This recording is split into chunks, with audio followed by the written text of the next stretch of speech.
Good morning, good evening, good night, wherever you may be watching this transmission. 'Tis I, Mike Martins, your housing discussion guru. Oh yeah, what do we have happening in trends of the housing market? Trends has been going on for a good while now, folks. I want to thank everyone that's been supporting the show in the comments, everyone that's been calling in. Don't forget to add me on Skype, Mike Martins 1980. I'll get my Skype rolling. Woo! John Soretsky, in the comments there. John, if you want to call in, we're going to do some open lines today. Add me on Skype, Mike Martins 1980. And I'm going through to see if we have any new chats or any new pending approvals, I guess. I guess Skype put me on some pending approval list. Not sure why, but apparently it's got to be approved by me. I don't know why. I did not set it up that way, but it is set up that way, and I have no idea why. So let's see who's been trying to message me. Oh, Christ. I hate how the Skype backs out the window. Okay, let's see what we got here. Got nobody here. Had a bunch of people the other day. I have like over 160 people here on Skype. It's phenomenal how many people I've pretty much added in the last couple of months. Holy smokes. So add me on Skype, guys, if you want to do some open lines today. I'd appreciate it to hear what is happening in your neck of the woods. It means a lot to me when you guys call in. Provided it's not a prank call, right? We need some first-time callers in tonight. If you've got some first-time callers out there that want to be part of the action here on Trends in the Housing Market. So what we got going on, guys? So today I was pretty choked, upset. I made a video today. Captain Obvious is... There's so many people coming on to the scene, the YouTube scene, telling people the crash is here. This is what you do to fix it. This is what you should do. This is horrible. And a lot of people don't provide any solutions. But not only that, is if these experts that are so well versed in all of this, why weren't they here a few years ago? That's what we don't understand. That's what I don't understand. Why weren't they just warning people? I was warning people. People were just destroying me. Man, I can't even find any of my old videos anymore. It's like they're all gone. The oldest video I have goes back 3 and a half, 4 years. And I've been talking about this for years. It's bizarro. I don't know what's happening with YouTube. I don't know what's happening with the monetization system. I don't even know what's happening anymore. I don't know if they want channels like blog channels like myself on YouTube anymore. I think they want to polish it up a bit. You know, they want like real channels on here now. So, like real edited, like good quality stuff, right? So, anyways, guys, so on the good notes, I am approaching 3 million views in total. 3 million views in total. 3 million passerbyers that came by the channel to check it out. Wow. Okay, guys, so what is going on out there? So I covered a few stories today. Let's go to the stories I covered today. USA spring sales will slump. What do you guys think is going to happen with the spring sales in the USA? Well, we saw what happened down under in Australia and New Zealand. It's midsummer there. They're going into their... Well, they're going to be in fall in like 5 weeks, 6 weeks. They're going to be entering into the fall season. Or do they have a fall in Australia? I don't even know, guys. But I'm going to be really frank with you. Nothing happened in the springtime. Crickets. A bunch of crickets cricking. Did the crickets crick? I don't know. Or they chirp. Anyways. Hopefully we get some people in the comment section to get this rolling. We got a few people already watching on the backup channel. And, okay, USA housing spring sales will slump. They sure will. What's happened is, let me open a map of the United States of America. So let's open up a map of the United States of America. Guys, you know I've been to almost every state in America. Except Alaska and Hawaii and I don't think I've been to North Dakota. I haven't been to maybe been to Montana. I've been to Utah, I've been to Nevada, I've been to Arizona, New Mexico, Texas, Oklahoma. I've been to almost every state in America except, I think, North Dakota. I can't remember if I ever visited Montana. And I haven't been to Alaska and Hawaii, and I think Guam is part of the United States. Low Roller Scratcher, it's about time. Yes. Low Roller Scratcher asked me a question. Low Roller Scratcher, buddy, I'm going to ask you for a favor. You are going to have to come on Mike in the Night on Saturday night. Yes, you're going to put Skype on your phone. And I need you to come on the show because you have a lot of information. You are up to date. You know what's going on. Okay, Jason Azevedo in the house from Windsor. Jason, I just want you to know, buddy, today I was going through some of my newer videos or videos I posted today, and it says Jason Azevedo Windsor. Somebody created a fake account on you, buddy, and they're trolling my page. Just so you know, someone's creating a double of you on YouTube. Someone's asked me, Wyoming. Oh, Low Roller Scratcher. Do you have a tablet or a computer or anything?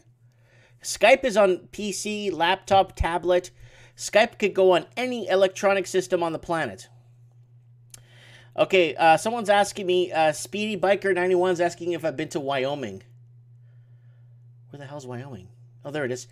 I don't know if I've been there, guys. I know I've been to South Dakota, been to Nebraska, Kansas, Oklahoma. I've been to Missouri. I've been to St. Louis, Missouri, too. St. Louis is nice. I've been all over everywhere, except some of these northern states here. I've been to Washington, of course. Have I been to Montana? No, I haven't. I don't think I have. I've been to Oregon. I've been to California, Nevada, Utah. Every state. Every state I've been in. I do not know how to talk speaking English better. Oh, don't worry, buddy. Yo hablo español. No pasa nada, hermano. Estamos juntos. I hope he speaks Spanish. Anyways, okay, what about Wyoming? Yeah, no, I haven't been there either. So, okay, let me give you guys a little discussion on what's going to happen here in the United States of America according to housing. So, everywhere along this coast here, from Whistler, British Columbia up here. Let me zoom this in so you can see better. From Whistler, British Columbia, all the way down Portland, California, San Jose, right to the Baja California, San Diego, Tijuana border. Right here, Tijuana border. Housing is completely out of reach. I mean, if you go to even to Salem, I got someone that's going to hopefully call in a week or two. Salem, Oregon, out of reach. Olympia, Washington, out of reach. Tacoma, severely unaffordable. Redding, California, Sacramento, San Jose. We got Devise Music and Entertainment. I'm going to see if I can get them on the show this week. And Los Angeles here, Long Beach, Anaheim. So this whole section of the western United States of America is a complete no-go for housing affordability. Now, and Vancouver, of course, in Canada here. So everything east has been basically turning into no-go zones. So up to Kamloops now, the unaffordability levels has reached Kamloops all the way down. And then when you get to the United States, you start seeing places like Utah getting hit hard. Nevada getting hit really hard. Phoenix getting hit hard. New Mexico, not too much. But the problem is the housing on the coast here will not be selling. They're having a supply and demand issue where, not supply, they're having an oversupply and glut on the markets on the West Coast. But in places right now like Texas, if you're in a decent area in Texas and your house is under $200,000, you're lucky to have it. You're lucky to be having it on the market for 2 weeks. It'll be gone a week. Oklahoma's seeing that too. Louisiana, Mississippi, hit and miss. Alabama, hit and miss. Georgia, South Georgia's on fire. And Florida, some places in Florida can't stay on the market longer than 3 to 5 days. Why? Affordability levels. Affordability levels are hitting the United States of America. I made my video today about that. And USA housing spring sales will slump. I know they will slump. And I know that spring sales won't take off because they didn't take off in the Southern Hemisphere in the springtime in Australia and New Zealand. Woo! Oh yeah, baby. Let's get the party rolling. Trends in the housing markets. I think we're on our 56th or 60th episode, guys, tonight. I want to thank everyone for tuning in. No, what do you call it? Captain Obvious is here. I've been talking about and warning people when I was getting trash thrown at me. It was just me. I think it was Foreman Fist was out there, and then there was Mario DeSetti's the Lost Canuck. Not too many people out there warning people not to buy real estate. There was a lot of people telling people, buy now, you'll never own anything. Now, everything has changed. Now all these don't buy videos, oh, it's dangerous to buy now. Oh no, what are you doing? Housing crash coming. It's like, you have all this technical data and all this knowledge of everything. Why weren't you warning people about this crash years ago? Why? Because now people that bought 2-3 years ago are underwater now. Gary Medeiros. Gary, I need you on Skype today. Today we're going to try and get some first-time callers. Yep. Gary Medeiros, add me on Skype. Mike Martins 1980. Don't worry, Gary. I falo Português. If you don't speak English, I speak Portuguese. Don't worry. We got Steve the Plumber there. Dom Dada. Buonasera, Masi. And we got Briggs. Oh, man. Briggs is the best. I need Briggs on the show, too. Anybody that's in the comment section, you need to contribute and you need to call into the show. I want to hear from you guys. I want to hear what you guys got going on. I would like to hear from you guys what you guys have going down. And I got so many people on Skype here, so you're going to have to message me once and say, hey, Mike, it's me from the comments. My handle is Dom Dada. Please, so I know who it is, right? Adrian Sharp, woo, in the house. Okay, guys, so this whole western part of the United States is pretty much a no-go zone for people, Americans looking to buy. Americans, stay away. Nevada right now and Utah, and I think it's, yeah, Nevada and Utah are getting the brunt of this. Arizona, it's kind of hit and miss. I honestly thought Phoenix and Tucson would be off the hook for pricing. It's not as bad as what Nevada is becoming. Right now, Nevada is looking at declines. Too much glut on the market. So let's open that up real quick here. Nevada. Let's see what's on the pipeline. Oops, Nevada housing. Let's go to our news here. Family official celebrated, nobody cares. Nevada's voice for affordable housing. Las Vegas home prices rising fast as sales tumble. So prices, so Nevada right now is what's happening, what happened in Vancouver 4 years ago, what happened in Toronto 3 years ago, 2 years ago. So right here. So Las Vegas home prices rising fast as sales tumble. Why are sales tumbling when prices? It's because nobody can secure the financing and prices have gone through the roof to a point. Because the average median house in Nevada went from, I think, 196 and now it's in and around 300,000. It's too expensive and it's more than 30% of people's wages. And America's not flooding in with immigrants like other countries. So America's very closed off when it comes to immigration. So they're not flooding in the country. So Las Vegas housing market ended 2018 with fast rising prices and started with 2019 in sharp drops in sale. Southern Nevada home prices were up 11.4% year over year in December. More, we hope you're enjoying our content. Subscribe today, mafangulo. Anyways, here it is. Las Vegas home prices rising fast as sales tumble. Here we go. So what's happening right now is, let's go to our American map here. Las Vegas, everyone's still migrating east. And then you have people from Chicago, Michigan State. Snowbirds from Michigan State want to move down to Florida. And then you got New York. Philly's kind of getting out of control. Washington, forget it. New Jersey's too expensive. Delaware, Connecticut, Massachusetts is out of reach. So is New Hampshire and Vermont. Maine is starting to see house prices getting out of control there. So we'll look up Maine housing prices. So right now, Maine.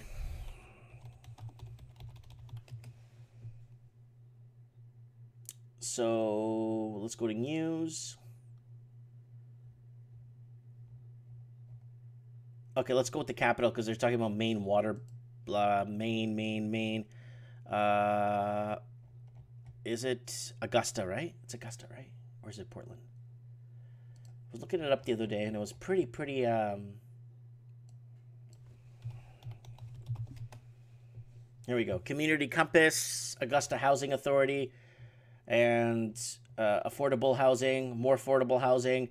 A major Augusta landlord sells off most of her apartment buildings. Downturn in Augusta. Let's see. Yeah, so Augusta's having affordability issues too. Hit and miss. Those states up there, for some bizarre reason, they always get hit pretty hard when it comes to affordability levels up here. Massachusetts right now, I know Massachusetts right now is in a slight downturn. Too much on the market. Boston, housing. Right now, there's a huge downturn right now in Massachusetts. So, affordable Boston community, affordability, record prices tumbling, sales in Massachusetts, condo market crashing, home sales in Massachusetts plunged in January as sale prices crash, the housing crisis in Boston area. Who is working to fix it? Again, Massachusetts is getting hit real hard. Boston to fund more affordable housing projects. Boston officials outline for more affordable housing. Boston public community undergo. Rent soars in Boston. Low-income tenants try to stave off eviction. So rent evictions, it's been happening in Nevada. Remember, in Nevada, there are lots of rent evictions when everyone from California migrated east. People in Nevada were, landlords were kicking out tenants that they had for 10, 15 years to put in and raise the rent on people from other states that were coming in. Right now, Boston is seeing Massachusetts. This is an article from 4 days ago. They're seeing the same problem there with rent evictions. And Massachusetts right now, it went up too fast. It went up too fast in Massachusetts. Let's see if we have a video here that's not got music in it. Yeah, here we go. It's from UMass. Right now in Massachusetts. Well, home prices, they're up. Sales, they're down. Boston 25 News reporter Jason Law talks to experts about the recent trend. Blake Schuler has been looking to buy a home in Boston for a year. She's made 4 offers, and she's been outbid every time. How would you describe the market right now? It's tough for a buyer. It's so tough, some people are just giving up on the process altogether. A new report from a real estate analyst group shows while Massachusetts single-family home prices are at an all-time high, the number of sales in January actually dropped by more than 10% from the year before. That's a 4-year low for home sales. We're seeing really low inventory levels, even worse than the last few years. Christian Iantaska is a real estate agent in Boston. We spoke with him while he was hosting an open house in Jamaica Plain. Iantaska says a lot of people are losing out to cash buyers, and the frustration is driving them away. They're giving up because the last few years have been so challenging with so much competition. We're seeing a lot of people just saying, well, it's good enough, I'm just going to stay here. Doug Melcher is a real estate agent in Hull. What we're looking at today is that there's a lack of quality inventory available to the buyer. Melcher says the key is to find an agent you like, be ready to move quickly, and try to do an inspection before you make an offer. He also warns buyers to avoid falling in love. Don't get too emotional over it. It's just a house. More houses will come on the market. In the meantime, Blake Schuler is just staying patient. If you aren't in So that's that. I wanted to show this to you guys. Massachusetts right now, huge declines in pricing, and it's going to get worse because nobody could secure the financing. It's happening in Australia. Nobody could secure financing in Australia. Nobody could secure financing in New Zealand, and no one could secure financing here in Canada.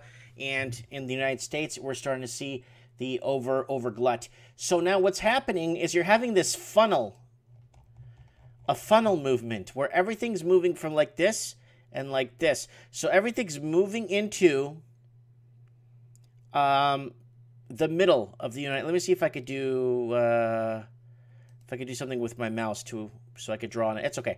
So from here, everybody's moving here. In the United States, they got lots of major cities, lots of affordability still available.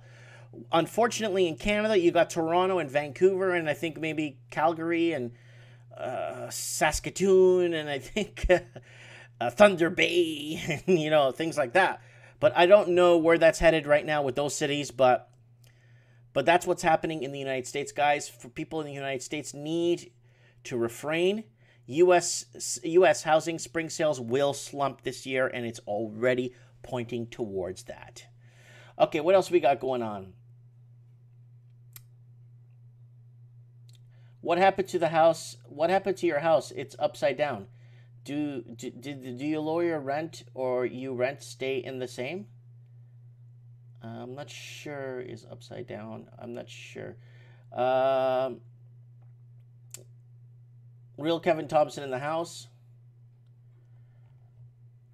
What happened to your house upside down? Do you lower your rent or your rent stay the same? I'm not sure what the question is. Okay, David Icke, if anyone can send the petition to allow David Icke to come back to Australia. Yes, guys. Okay, guys, I'm going to leave a link. There's a link right now in the comments.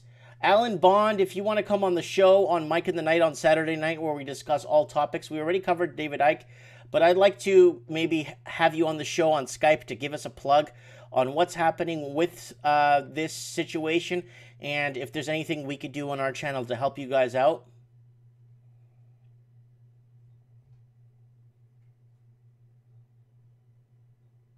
Oh, someone saying, I'm talking about your house value went down. Is rent will go or will rent stay the same? My home value, I think it's stable. I really don't care. And I don't pay rent here, so I don't know if rents... Oh, yeah, the problem is if property prices do go down, that means rents won't get cheaper. You know why? Because a lot of people are locked into these Mickey Mouse overly expensive mortgages, and they'll keep your rent the same. Oh, yeah, Alan Bond, Mike in the Night, Saturday nights, 9 p.m. Western Seaboard time. That's 9 p.m. Western Seaboard time. And maybe you could come on.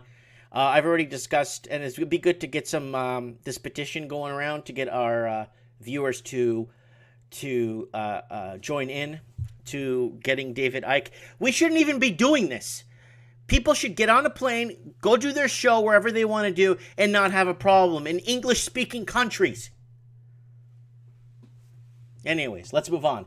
So, Seattle crash kaboom. Yep, I've been covering this today's video too. Seattle crash kaboom. Seattle's in a lot of trouble right now.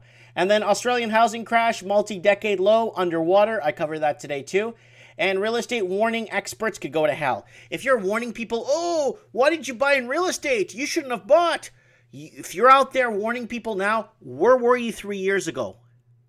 And that's my question to a lot of 4 years or 5 years ago. But trends in the housing market, going back, I don't know, 50, 60 episodes. And I've gotten some episodes removed too. And all my Australia housing and some of my Vancouver's gone now. Videos. Gone. I went to my videos. Somebody messaged me and said, hey, Mike, remember that video when you were walking your dog in the park and you were talking about housing and how housing is at the park there where you used to live in the townhouse? I've been following you for many years since you were in your condo. Watch this. Oldest video. All from 6 years ago. Watch. All my housing videos are gone. Every single one of them. Look. They're all... Not a single housing video. All gone. Look, look, look, look. I remember doing... When my wife was pregnant, we did a video in this park, and I was talking about Nanaimo homes crashing. Nanaimo's going out of... prices are going to skyrocket there, and this is from 4 years ago. Gone. Look. Look. All my housing videos are gone. Everything. Everything. Look, look. Not a single video.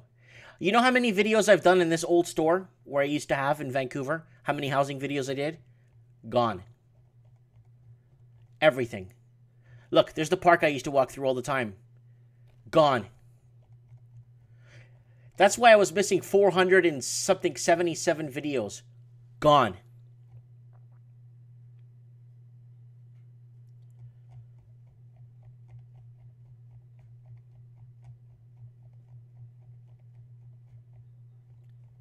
Oh, Florida the dog's right here, guys. I'm going to do a video for Florida. She's right here. Oh, I did a lot of Florida videos. They're gone, too. I don't even know where any of my stuff... Like, I have to, like, start taking screenshots of my stuff because all my videos are gone. It's like, it's disgusting. Because I went into my videos. So what I did was I went on my wife's YouTube. I went to my channel from her YouTube. And then I went to play all. Like here, play all. Then when I did play all, right? I went through it, and there was so many videos that said deleted, removed by, removed. It didn't say removed by me. Removed, this video has been deleted. This video. So many deleted videos here. I was so broken when I saw that. I was so broken when I saw that. Look, 3,445 videos. I was past 4,000 videos.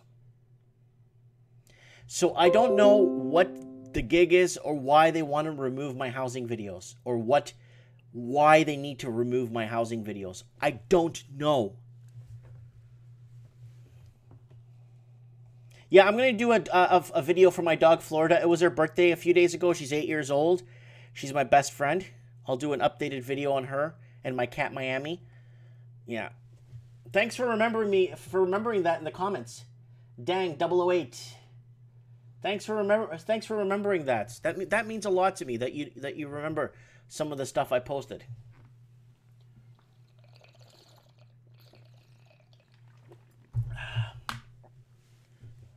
Castamere is saying they hate Canadians. No, I didn't leave Vancouver 7 years ago. Mike, did I hear you say you left? No, I left Vancouver 3 years ago. This February made my 3-year anniversary here at this house. I was at my townhouse I was in. I was there for 1, 2, 3 years. And then before that... Oh, Steve the Plumber bought a house. Congratulations, Steve. I hope you bought it at the right time. I hope you made the right choice this time.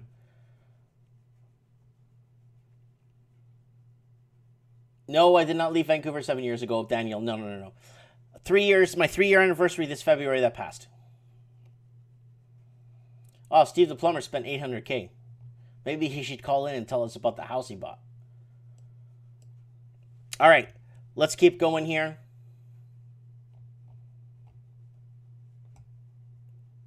Oh, we got Jasmine checking in from Vancouver.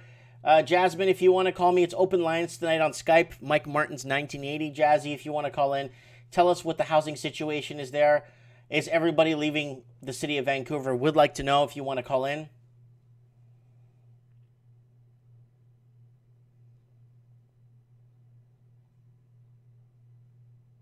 Steve the Plumber is at another foreclosure. Okay, Low Roller Scratcher, your friend lost $460,000 in house value in your YouTube video. Does your friend will pay less rent? He have to pay some rent? No, what's going to happen is it's a lot of problems. It's he put down $500,000 when he bought that house. Now he's down $460,000 in value. So he basically lost all his equity that he put into it when he put that major down payment. That's why it's tough for him to walk away, because he put his entire life savings in that house. There's Steve the Plumber. I'm at another foreclosure, 6 weeks. Steve, I thought you were going to hold back to buy a house. What happened?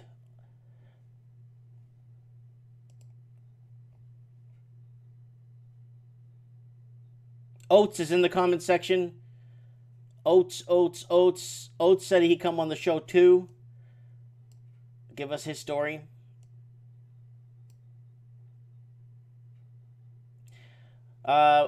Migration. Gary Madero says, Mike, it's not Steve. Oh, don't be silly. Why would anyone create a YouTube account called Steve the Plumber? See, Kevin Thompson was right all along. I think Gary's right. I don't think this is Steve now, because I think this gave it away. How come Kevin Thompson's no longer in the comments, but Steve the Plumber is, but Kevin Thompson has vanished mysteriously?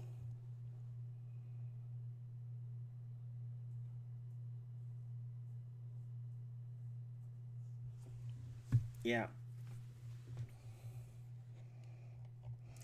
So anyways, so we got a little scoop here. I'll give you guys a little inside scoop. So I think Colorado, we got Lord Humongous. I'm not sure if he's going to be in the comments. I got his phone number. I can call him directly. Oh, Kevin Thompson is here. Okay, okay. Well, Steve's in the comments saying you were right all along.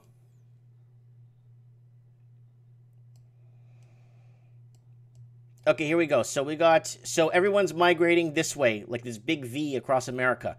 Everyone's pointing towards Texas right now. Hopefully, Walking Journey is prepared for the migration of people that are going to be coming in. I think he's like 2 hours from Houston. I think he's by Nachos here. Huntsville. I'm just trying to see where he is. College Station. Just trying to see where Walking Journey is. I know he's around here somewhere. Corrigan. I know he's in Conroe. He's in here somewhere. There it is, Conroe, Texas. So he's like 2 hours from Houston, hour and a half.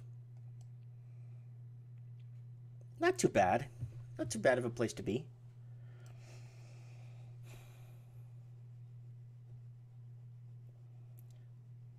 So Anon saying everyone wants to move to Texas. Well, that's the way it's headed right now. Everyone's leaving all these states and they're moving down this way to Texas. You know, it's because all my exes live in Texas. Anyways, let's move on.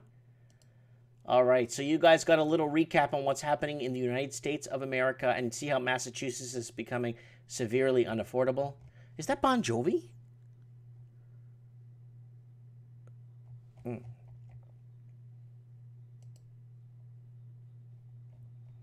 Trouble in the housing market. Stupid commercials. Oh, there's big trouble in the housing market. I love how the 07, 08 numbers just dip and everything is just heading all over again. Even 2011 numbers, too, are very disappointing. All right, let's see what we want to talk about. Let's see if we can get someone in here on the show. Housing bubble predictions. Will the housing market crash soon in 2019? Again, Wednesday, February 27th.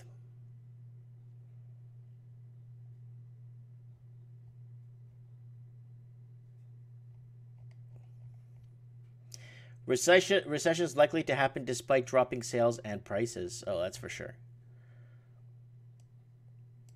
Nobody can get the financing.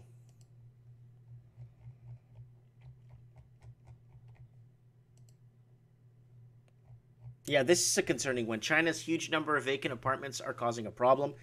This is from a few hours ago.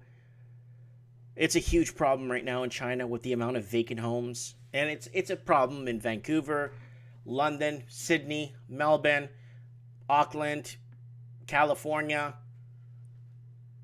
Oregon, Washington State, Greece, Paris, Dublin, Edinburgh.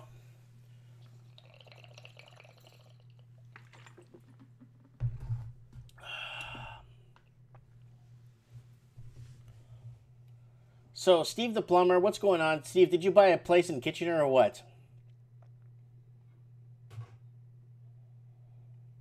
Anon saying he watched a good documentary. Leave a link for us so we can see it, bud. We need to get Anon back on the show, too. We need to know what the heck is going on down under in Crane City, Sydney. Don't forget to add me on Skype, guys. Mike Martins, 1980. I want to get some open lines. Get some open lines here.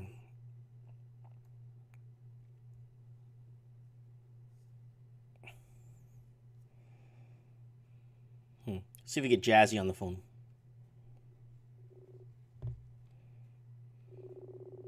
See if we get Jazzy on the phone.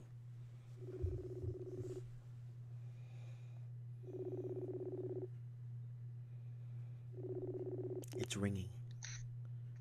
Hi. Hey, Jasmine, what's going on, buddy? Hi, how are you? I'm just calling because I haven't heard from you in a while. Yes. Yeah, I haven't talked to you for a while. Yeah. No, I'm just touching base. You're live on the show, and I just wanted to know how things were there in Vancouver. Affordability levels. Are things getting better? Are you seeing a lot of houses for sale? What's going on? I haven't been up to date on it, but I know the cost of living is going up, so I'm not sure. But my rent hasn't gone up, which is a good thing. My landlord hasn't hiked up our rents for about the last 3 years. Oh. We're still paying $1,200, not including utilities at the moment. Okay. So, Okay. That's good. So you're still okay. You're keeping your head above water. yeah, which is a good sign. Yeah. So are you noticing coworkers, friends leaving Vancouver to more affordable places in the province, or was it just me that left? Well, in terms of my office, they're not moving anywhere anytime soon. No, any coworkers So leave. Any coworkers or anybody you know, friends leave. No, not at the moment. No. Oh wow! Not that So I know of. everyone stayed still, eh? Wow. Well, I think it's also because my company we're located at Marpole, which is more in the city, I guess, towards Vancouver Airport area. Mhm. It's in the city center, so then most people, they're still traveling from Surrey or Maple Ridge or within Burnaby, New Westminster area. They still are coming in from work to go to work. So should be. It's like nothing has changed so far, except we're needing more employees, which is harder to find. I find the turnover rate is harder. I find. Mm-hmm. So. How you finding traffic? Is it a pleasure to drive there? For me, it takes about 15 minutes to drive to work. No, but which is amazing. I don't have to. I don't have to cross any bridges. I don't have to deal with too much traffic, which is awesome. No, but how do you? Are there a lot of? How are you dealing with the bad drivers? What I mean. Oh, drivers! Oh my God. It's like not a lot of people know the driving rules. I find.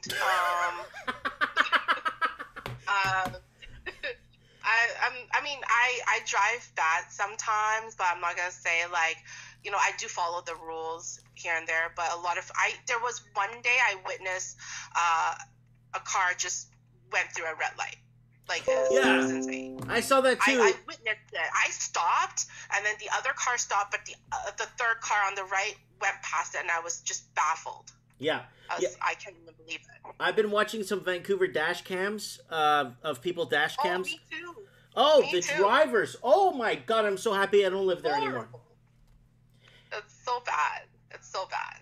Hey, if you can, I was gonna ask, if you had a chance to leave the big city, do you like Vancouver? I mean, would you live in a small town? You've been to Merritt, you've been to my house.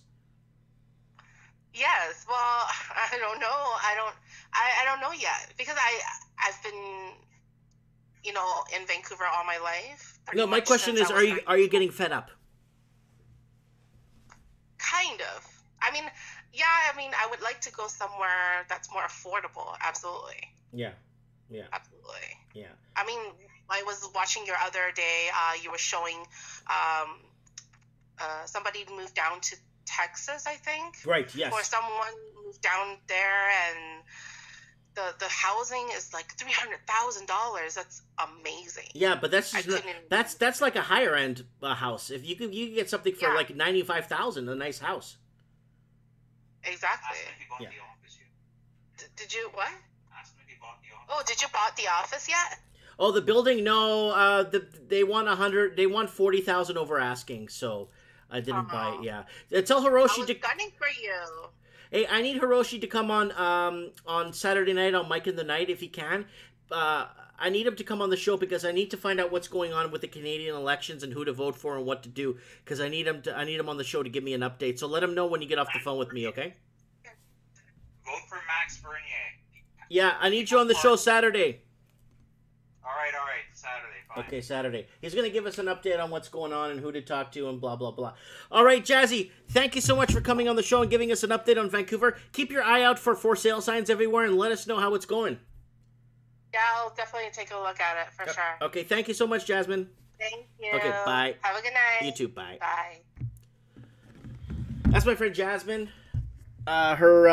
She's my friend, and her boyfriend, fiance, is Hiroshi, and he's one of my best friends.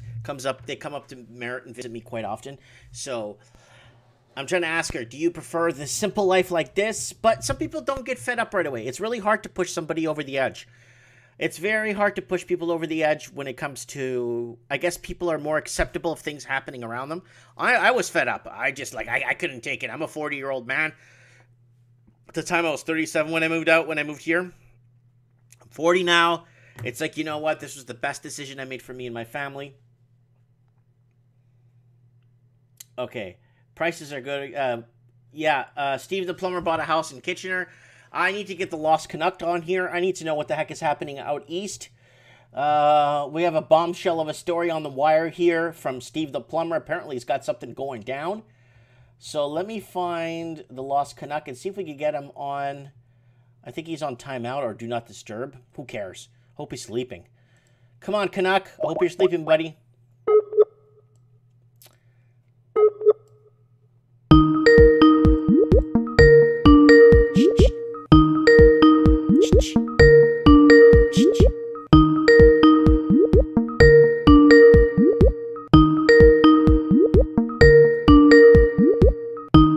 Well, he'll get back to us. He's probably setting up his studio there.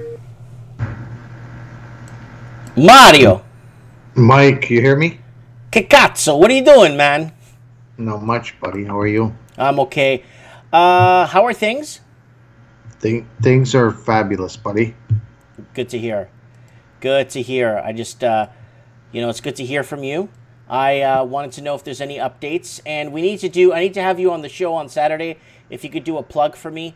I need to know what's happening with the elections for Canada. If you don't mind coming on the show on Saturday. And you don't have to tell us who you're voting for, but it'd be nice to know what the options are and who you think is going to win.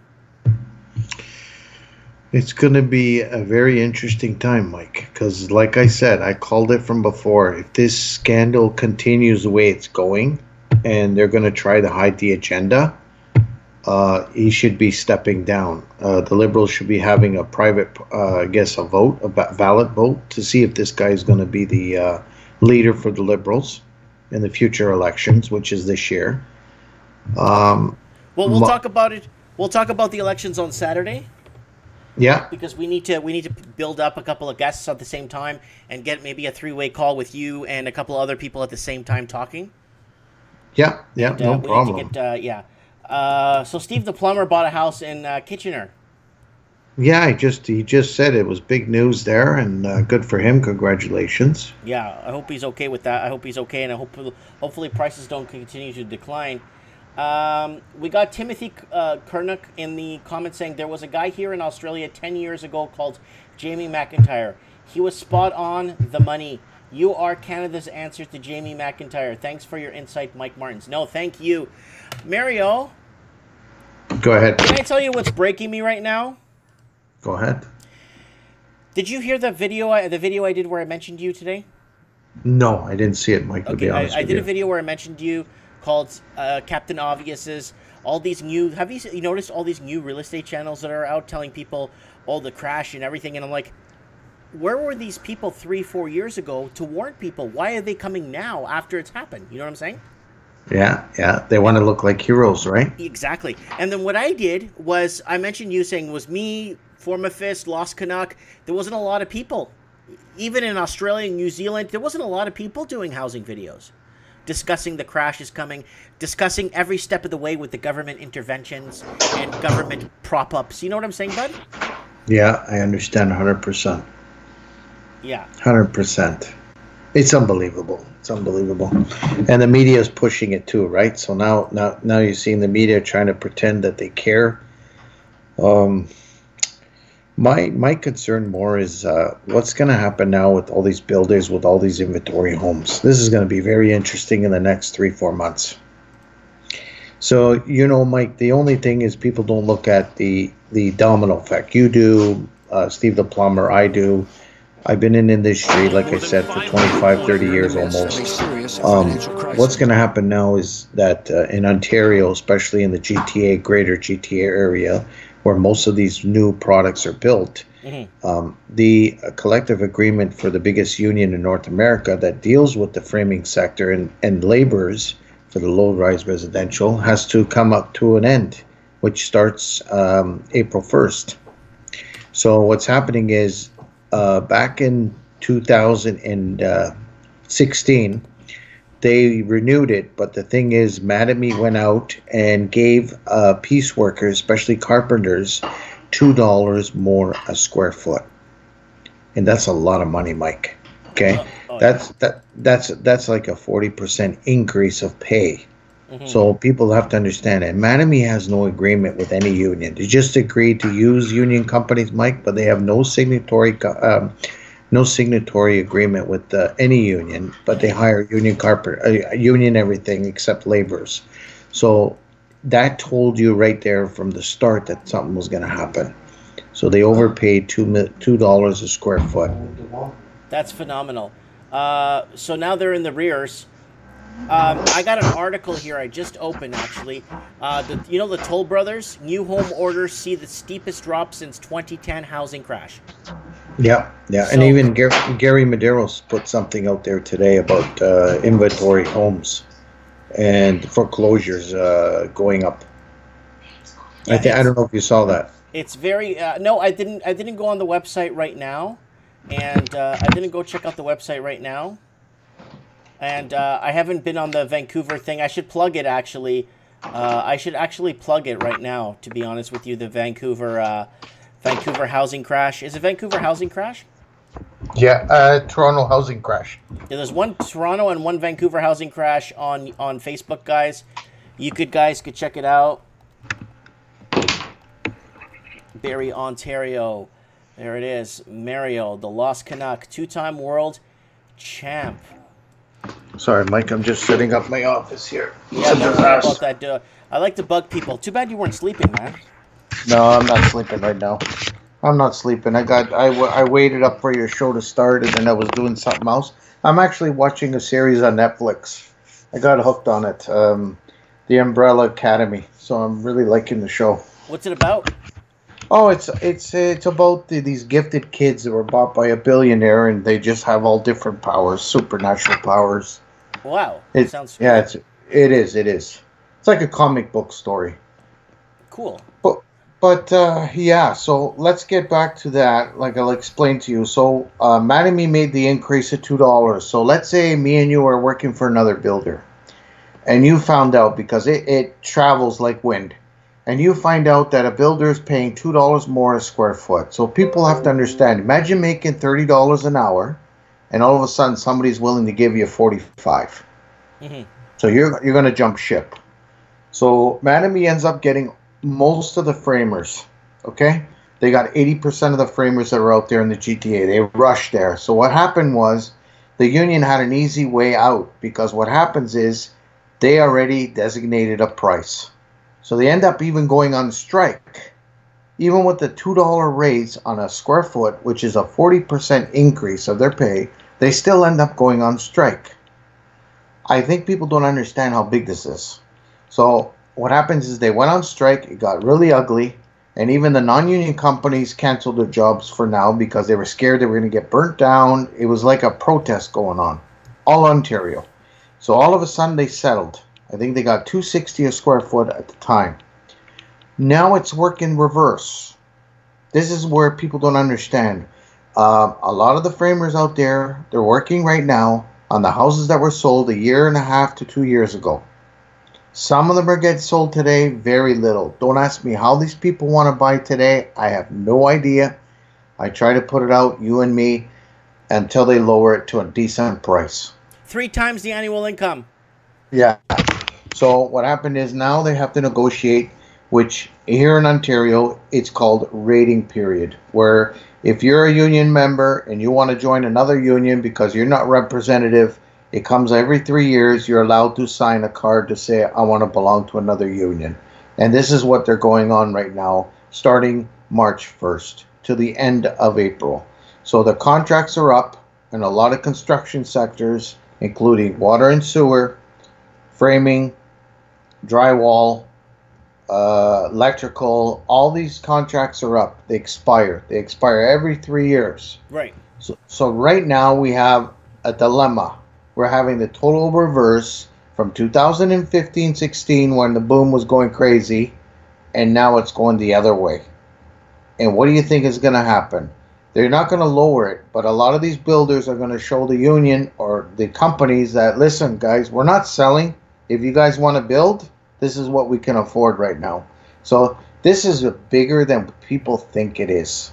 Yeah. It's, Mike, it's huge. Yeah, it's huge. I know. I see you doing your boots on the ground, driving around, the amount of houses up for sale, the amount of houses that are not even finished, the amount of people walking away from deposits, the amount of people walking away from semi-built units that are not even completed and they're trying to foreclose, or not foreclose, but trying to sell half-built home. Come and get it, you know?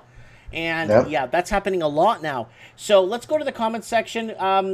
Emma, our girl Emma in Hamilton, actually said, she touched on something that you mentioned in your that you mentioned a lot on your channel. I work for the Halton School Board, and our health benefits have pretty much drastically cut. Our union is poop. What do you have to say about the unions right now when it comes to or slashing pensions? I know you've been following the pension market or the pensions for the longest time. What's going on with pensions?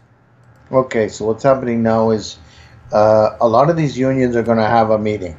This is what I predict. They're going to have a meeting with their members. They're going to say, this is what we're going to do. And they're going to be starting to put more money into a pension, but they're not going to get that in return. So what they're going to have is a slush fund. What it's not even a slush fund. Slush fund means you have access to money. They have no cash flow for these pensions. They're very low. You're talking, Mike, I'm telling you, out of $100, you're lucky if you have $2 to $3 of cash flow. Of all the investments they have, you're lucky if they have $2 to $3 of cash flow out of every $100 they have. So let's say they got $100,000. You're lucky if they have $2,000 to $3,000 of cash flow. Mm-hmm. So they're very on the line of being bankrupt. They're underfunded for sure. We all know that people are living longer than what they're supposed to. That's what they, unions, people have to understand. Unions are great. Yes, they are. I'm not here to bash them. They give you rates. They give you the benefits. They give you everything. The problem I got with unions is you start to corrupt a system, just like the government. So they're collecting all this money. Oh, we're going to put your pension away. We're going to do this. We're going to do that. No problem. You're going to put a pension. But if that pension does not pay that member that put so much in, and he lives till he's 85 or she 95, guess what? Somebody's got to pay that dividend. And that's what's happening. It's a 30-70 split right now. As soon as it goes to 40-50, we're going to have a problem. So it's almost there, because every year a pension plan, if people really want to know about a pension plan without even going to the union of their membership, they can go what's called the FSO. And that is the Financial Statement of Ontario, where they have to produce it to the government of how much money is collected. So they can actually punch in their union and it shows there, or they can call them and it gives you a breakdown. And I'll give you an example. Our union right now, I can't mention it, Mike, because I've been in trouble before, but the union that I worked for 5 years, I've always said it, and I was backlashed, blackballed, or whatever you want to call it. I went right up to the mic and I said, last year you had a chart up there. So let me go back. How do you hide a number, Mike, between me and you? You have a business, you want to sell it to an investor or whatever. How do you hide it to somebody that's not have the common foundation of any background of financial, whatever you want to call it, to hide it? So what you do, you put in percentages. Mm-hmm. Percentages are the most common thing to hide from an individual that doesn't understand how they're going to do it. So what they did is they put up a chart. 2012. I can even remember the date. February 2012, the pension people come.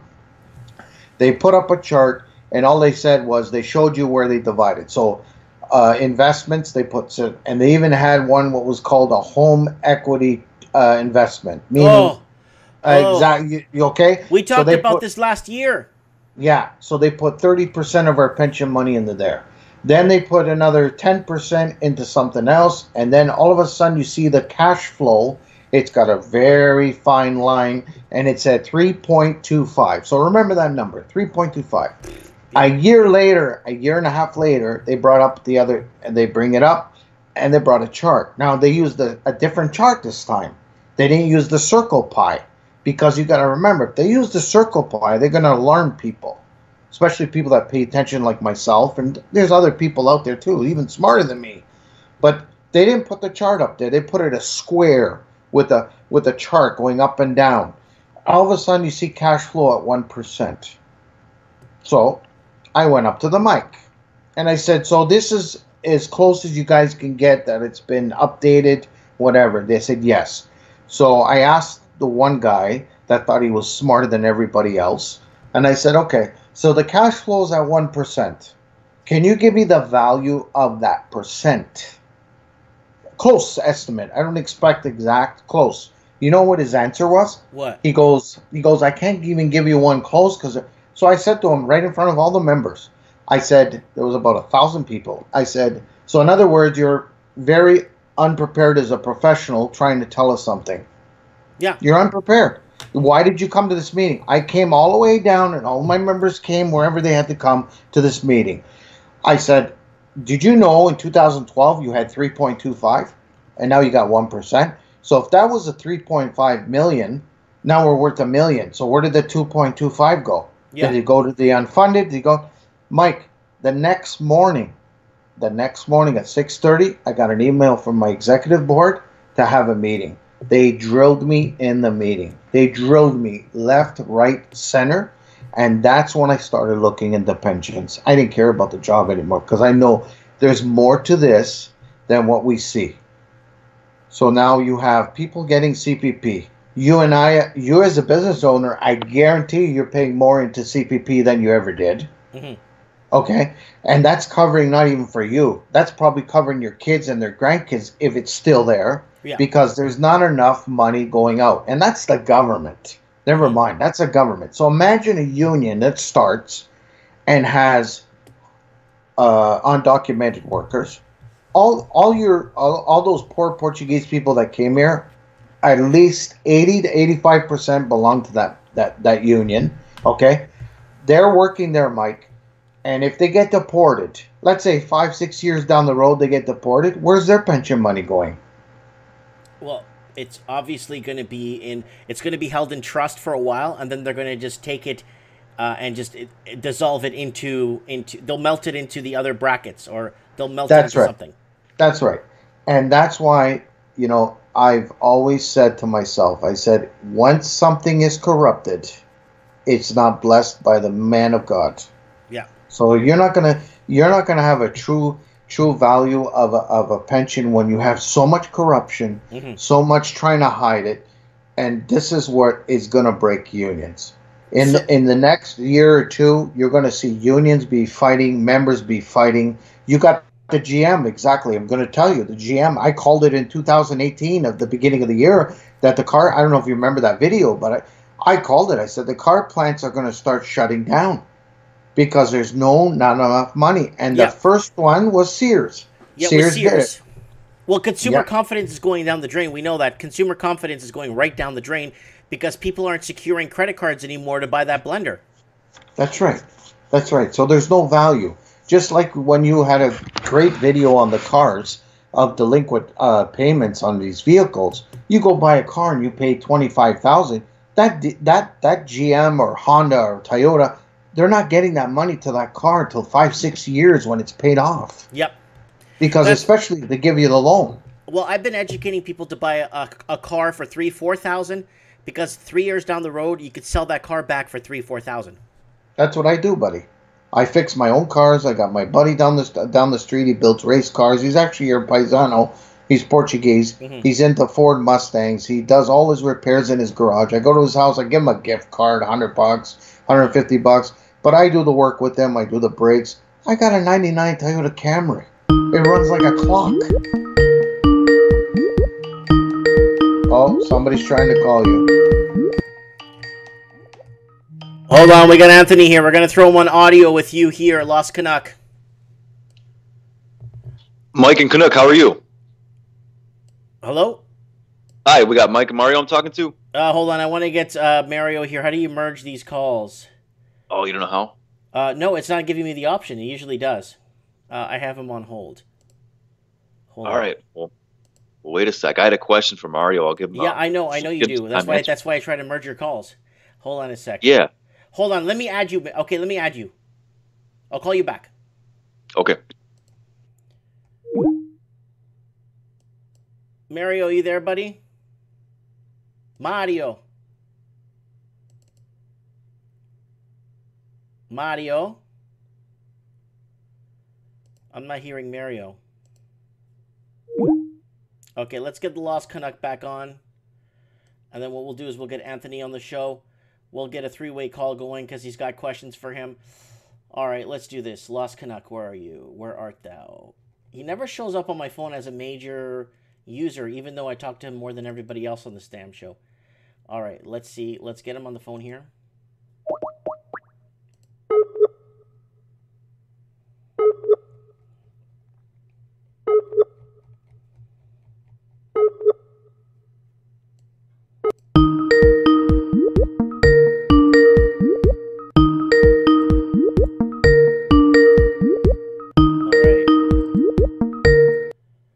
Trying to call him and he's trying to call me.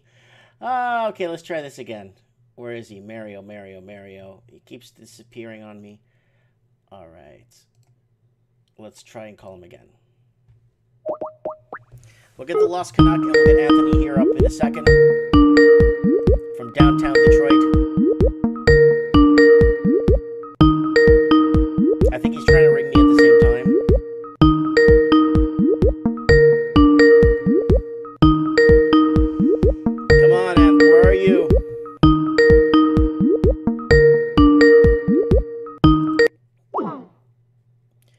Lost Mario, man.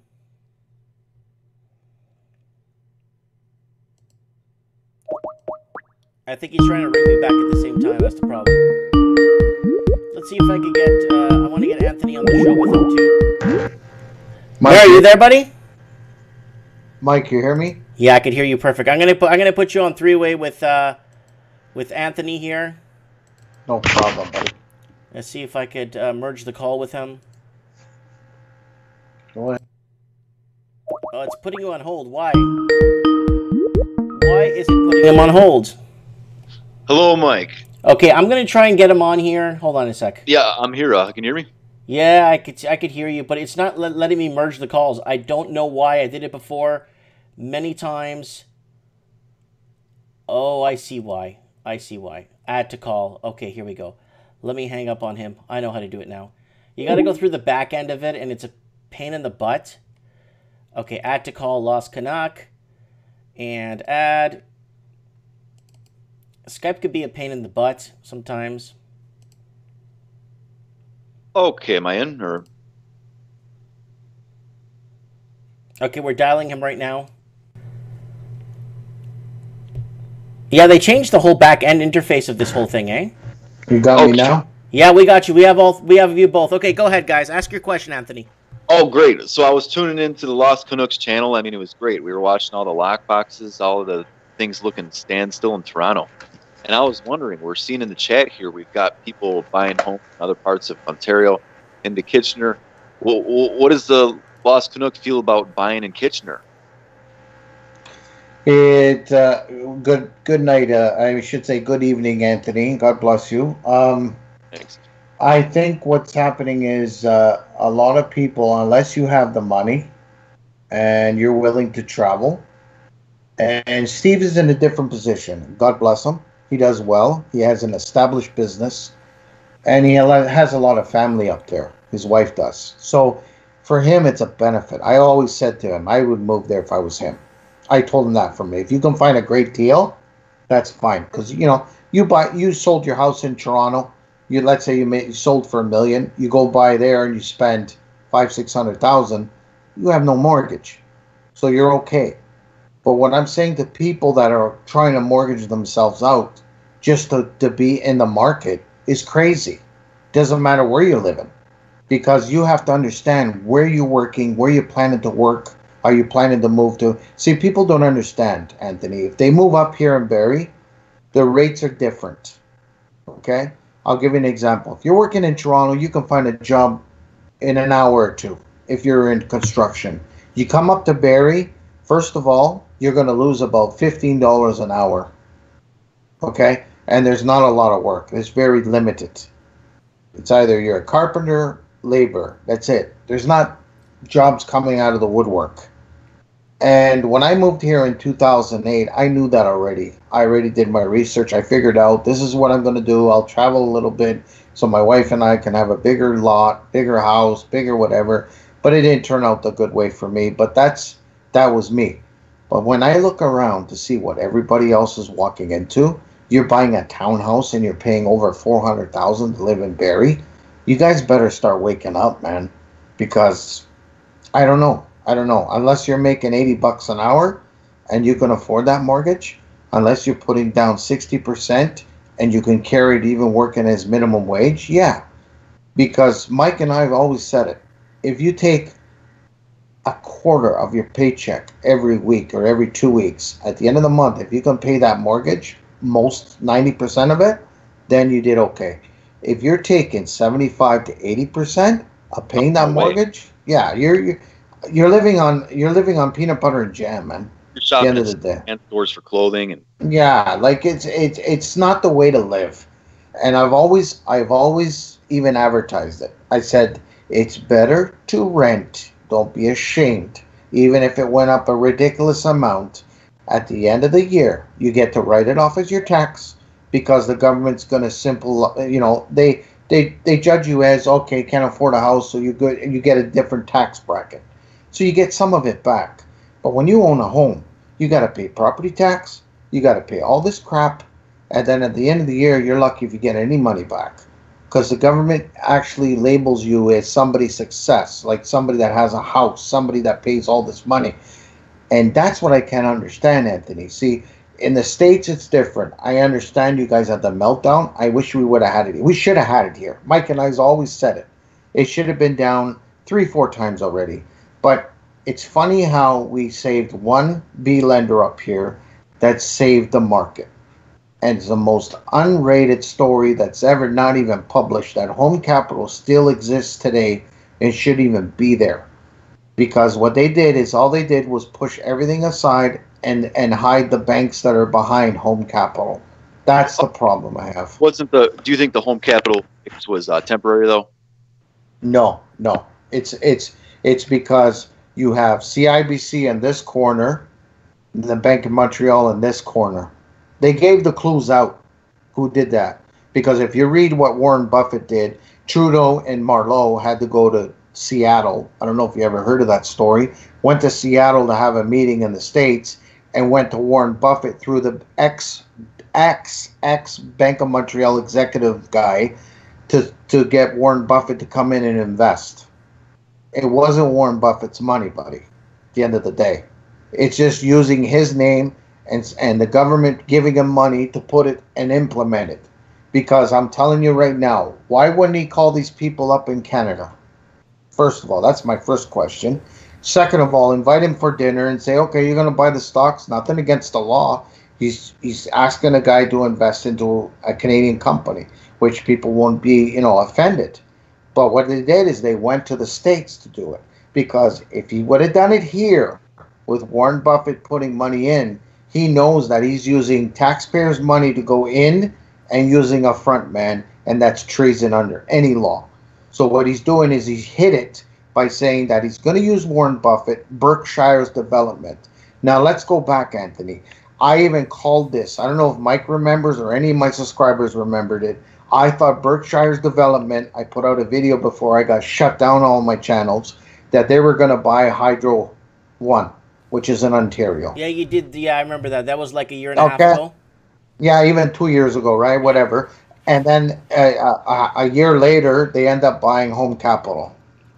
So I knew that Berkshire was in there doing something. Something didn't make right to me with the government of Ontario trying to sell hydro. She said she was going to sell it at 20%, the carpet burner.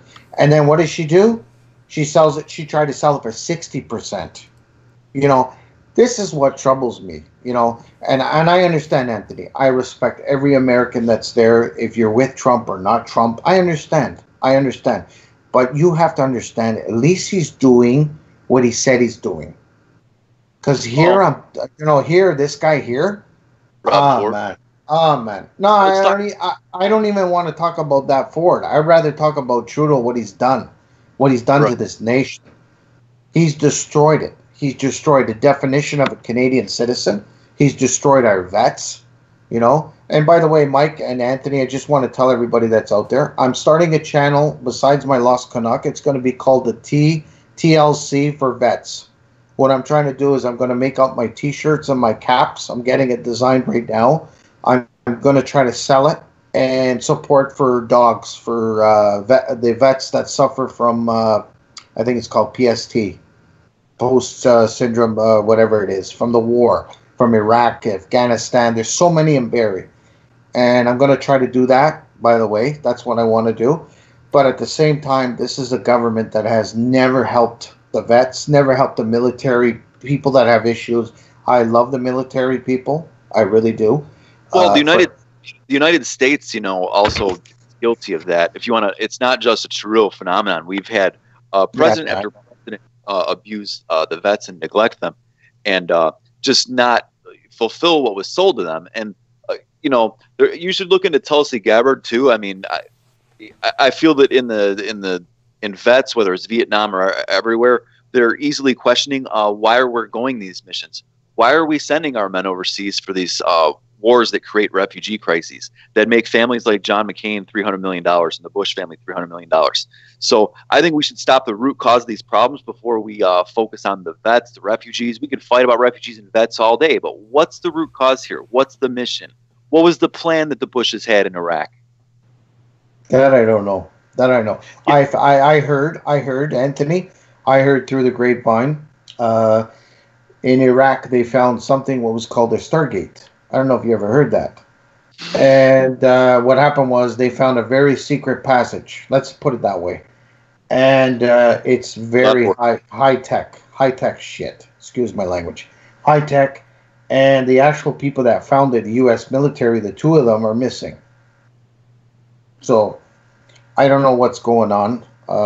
I just, you know, I feel for these guys. Well, they had weapons of mass destruction. Don't you know that? Yeah. Sure they did.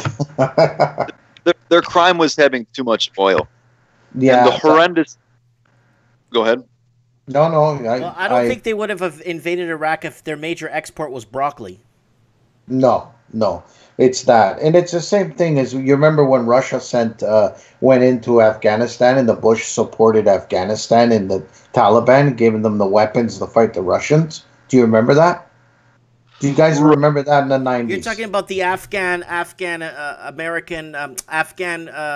rebels from 1981, the Afghan freedom fighters.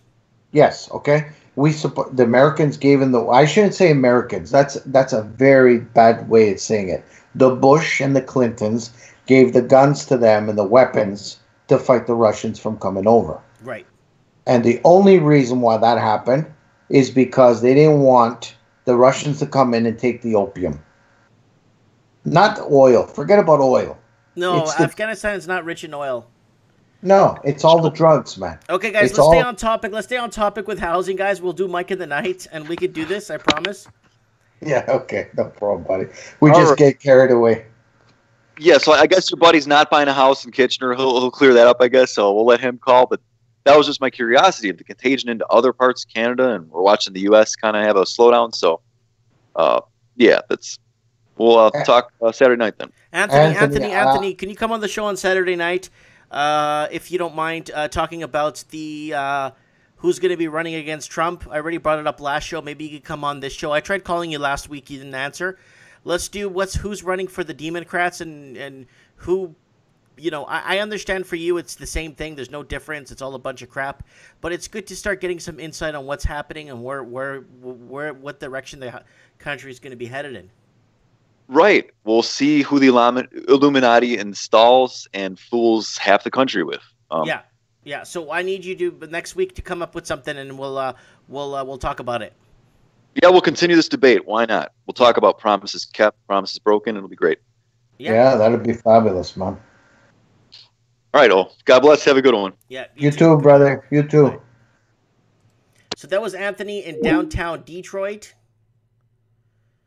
And why is it not showing the Lost Canuck here?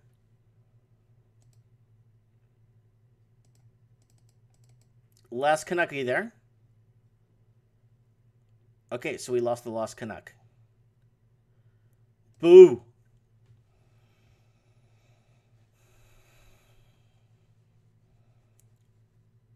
So, Steve the plumber, let's clear some air here. He did not buy a house in Kitchener, ladies and gentlemen. Let's get him on the phone because he seems pretty upset in the comment section. He needs to clear some air. We need to know what the heck is going on.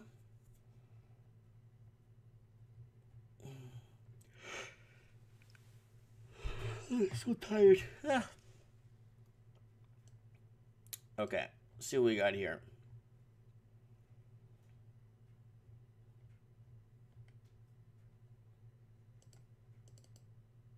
Bradley Thompson here.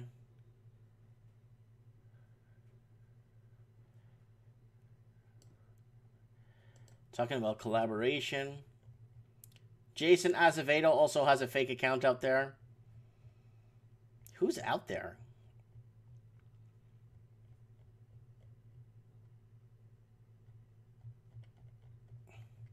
Steve the plumber is going to call in a minute and give us a little bit of insight on what the heck is going on, because this is not looking good right now.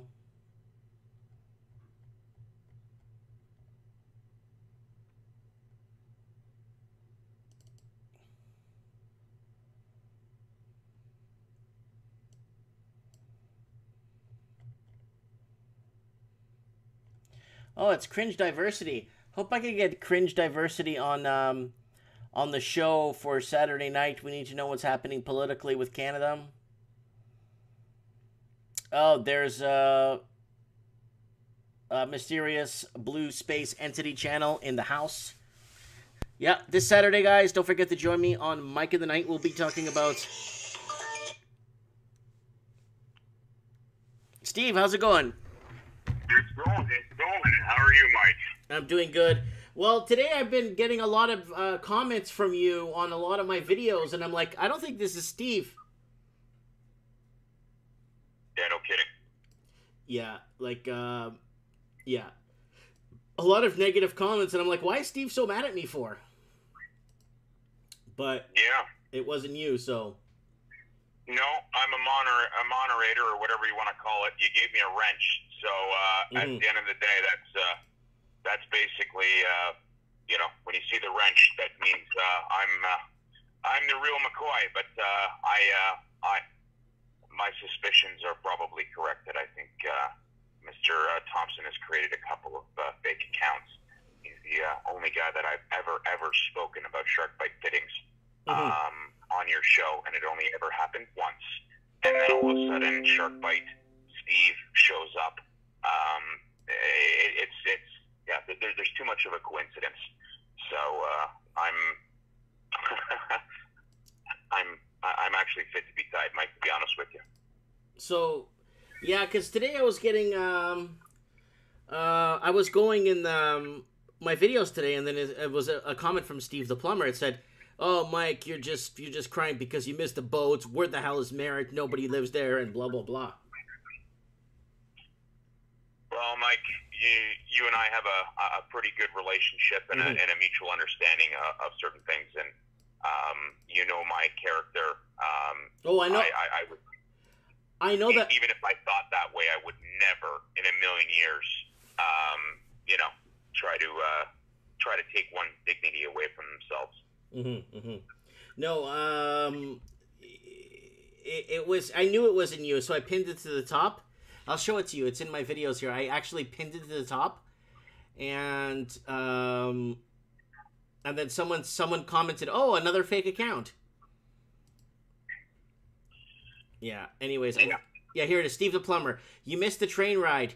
You couldn't live in any major cities. You moved to the middle of nowhere. Where the F is Merritt? Then it has replies. Wow, a fake account.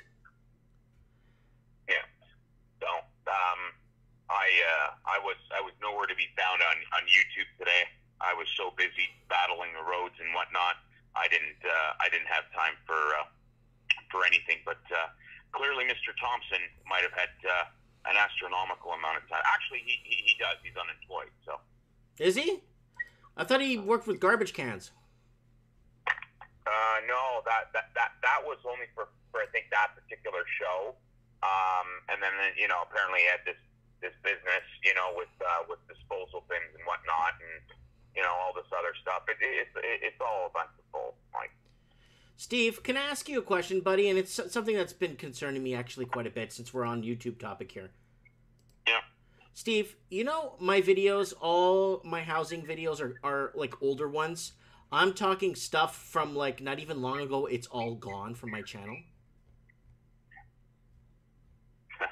It's gone, Mike, buddy. You're covering a lot of ground, and if anybody wants to say otherwise, they're in denial stage 97. It's all gone. All my housing videos are gone.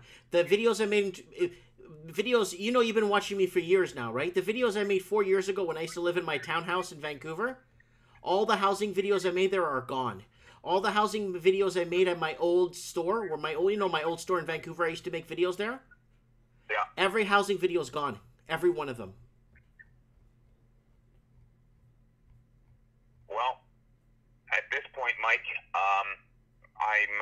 I'm thinking you're doing a lot more than just ruffling some feathers, and I think you've covered a lot of ground, and you're a cause for concern for organized real estate. I'm telling you, a lot of people know about Mike Martins that are in organized real estate in the Greater Toronto area because they've actually told me and confirmed. So people know me in your area, in Toronto and stuff. Absolutely. There's 47 people right now, from what I can see, okay, that in actual fact are live. Out of those 47 people, there isn't 47 people in the chat. One of those 47 people, excluding Kevin Thompson, is a member of organized real estate. Okay. Because I had a lot of people tell me that in New Zealand, a lot of people know me, like, really well. They like, I know that guy.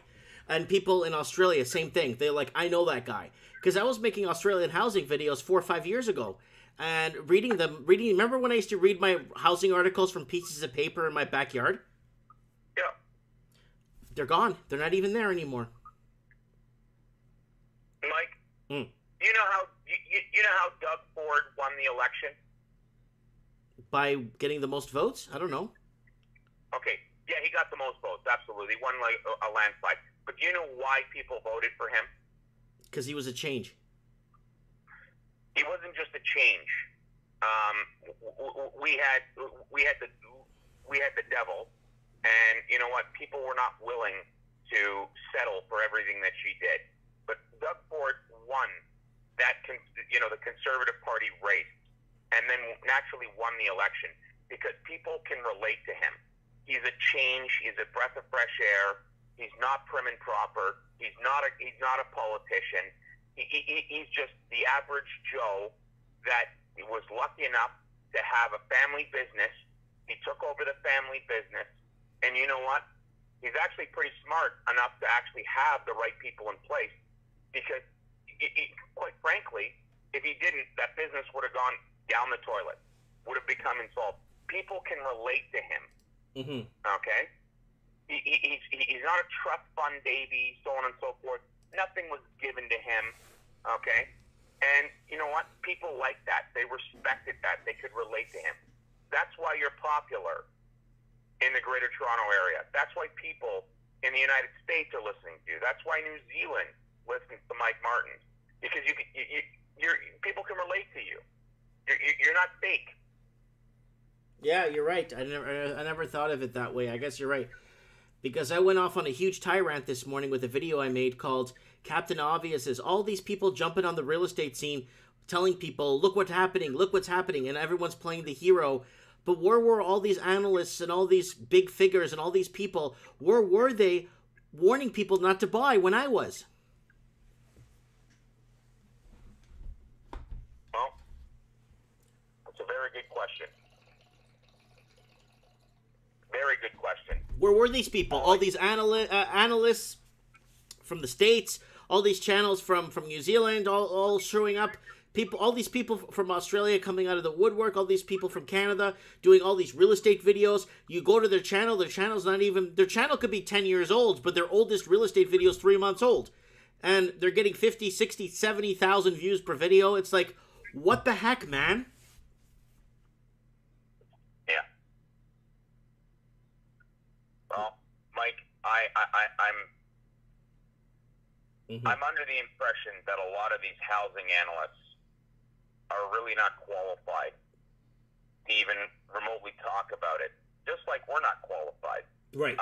Because at the end of the day, I don't think that we truly understand and know how a market works in terms of a real estate market. And in Canada, people need to realize that the actual real estate board, especially the Toronto Real Estate Board, is so corrupt, it's not even funny.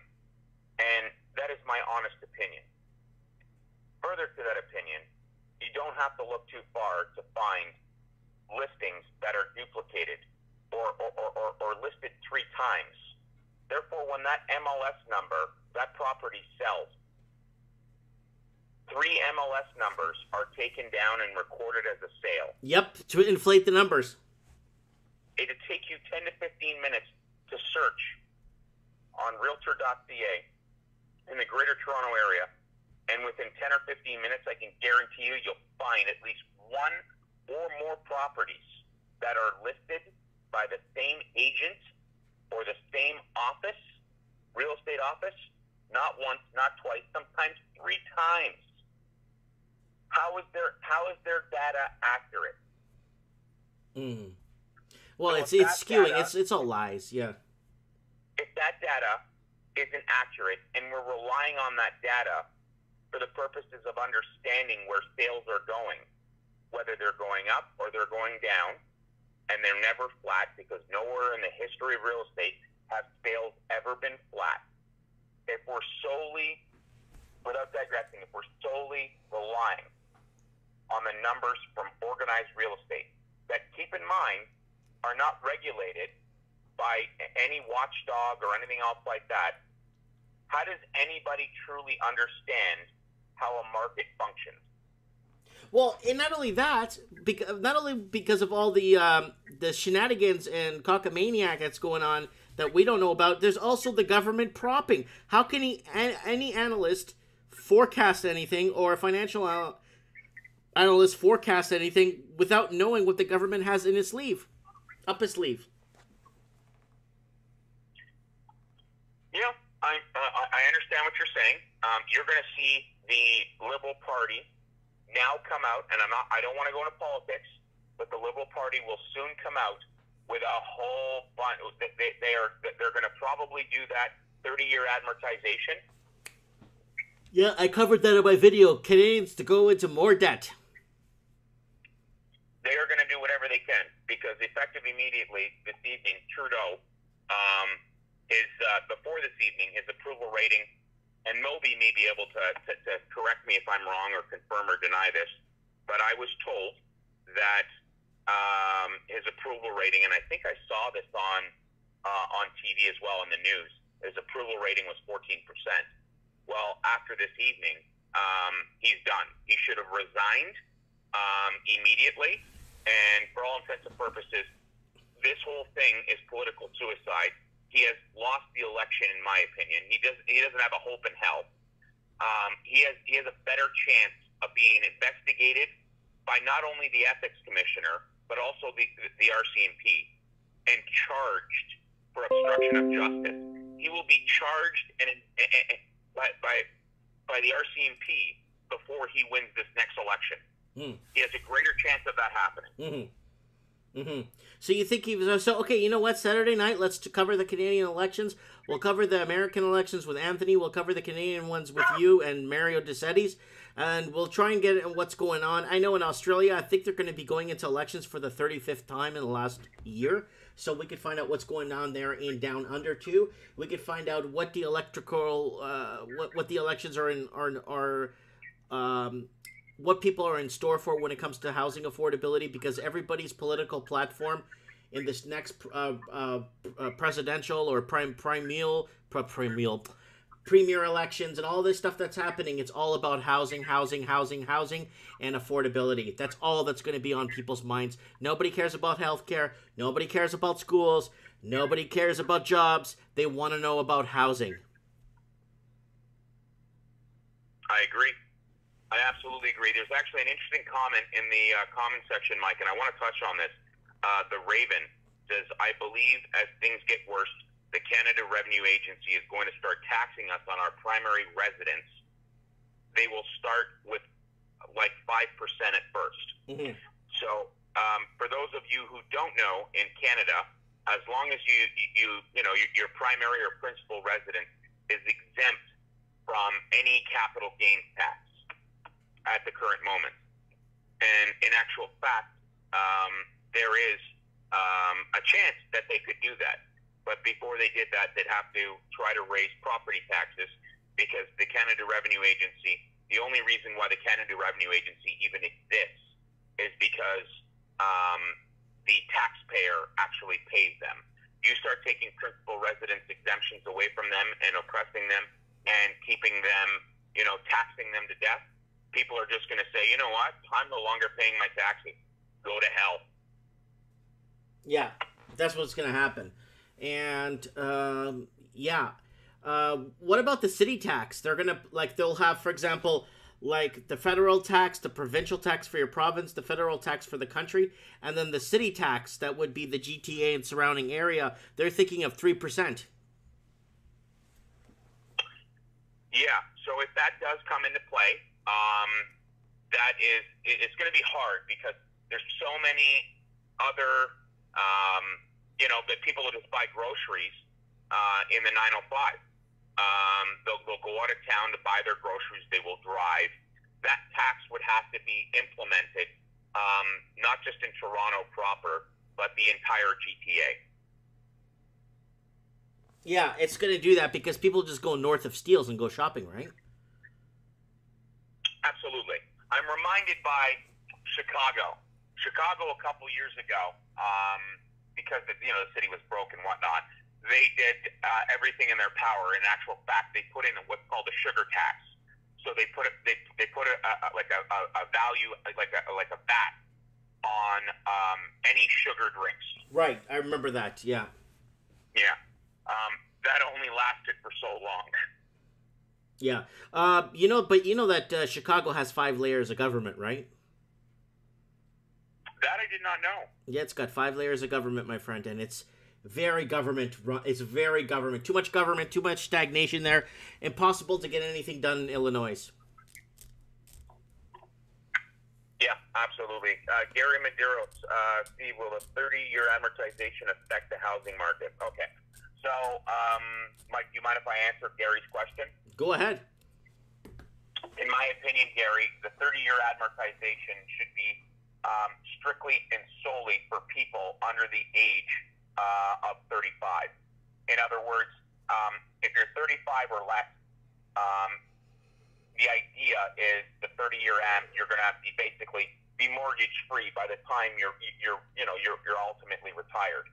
And they should also, if they're smart, that 30-year amortization, they should cap it for first-time home buyers and or under $500,000. Yeah. $600,000. Yeah, because the problem is from a 30-year to a 25-year amortization, the difference in your payment is like $160, depending, like for anywhere from 30 to $200, depending on how much you're borrowing. So paying the extra $200 a month pays your house off faster 5 years. So that's why they didn't run the 30-year amortization. You know what I'm saying? The 30-year amortization is a nightmare. Absolutely. I mean, and they have to put some sort of a monetary ceiling on it, Gary, because if they don't, all they're effectively doing is just allowing people to borrow more money for a longer period of time.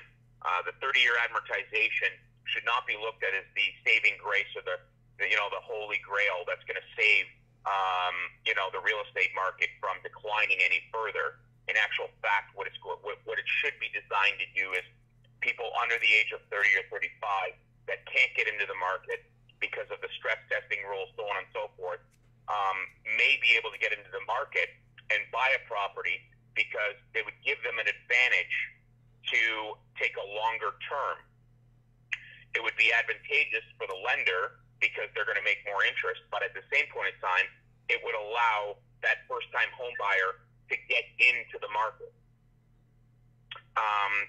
So I guess what I'm trying to say is it will affect the market that way, and at the same point in time, if they do put a cap on what that 30-year amortization is, for all intents and purposes, is going to work for, or reflect, whether it's 500,000, 600,000, 750, 400 grand, whatever it may be, you are going to see an astronomical amount of houses that were just slightly above that now come down in price just so that they can be sold. Yes, just so they can make that mark. But That's Steve, right. Steve, you know what I see this 30-year that makes sense for? For temporary people. Like, I'm moving to Canada for 3 years on a contract, then I'm moving back to my country. Then do it a 30-year pay as little as possible, have your own place, and then once you're ready to exit the market, you exit the market. This way, I could see the 30-year amortization, or if you're on a contract for 5 years, or if you're on a contract to work in Canada, but you're not sure how long you're going to stay, but it's going to be longer than 3 years, I could see you doing a 30-year amortization. It kind of makes sense because you're not sure if you're going to stay, and you don't want to pay the maximum towards it. You're not too sure. You know what I'm saying? But if you're looking to pay a place off, because once your term is up in 5 years, Steve, you got to renew that contract, and you got to buy mortgage docs, you got to buy all that stuff again, and it's going to cost you a fortune to front load that mortgage from the beginning again, and all you're going to pay down is $5,000-$10,000 off the principal. Yeah, it's funny how so many first-time buyers, second home buyers, the move-up buyer, they actually aren't very prudent with their decisions, and in actual fact, they really need to understand that resetting the clock and renewing for 5 year, another 5-year fix at a 25-year AM after going through 5 years, they should actually be renewing at 20-year AMs. Exactly, because technically they should have paid down 5 years of it, but they go back and then refinance it for another 25 years, and then they front load the mortgage, and they're paying another 5 years for nothing. That's right. So that leads me to my next thing.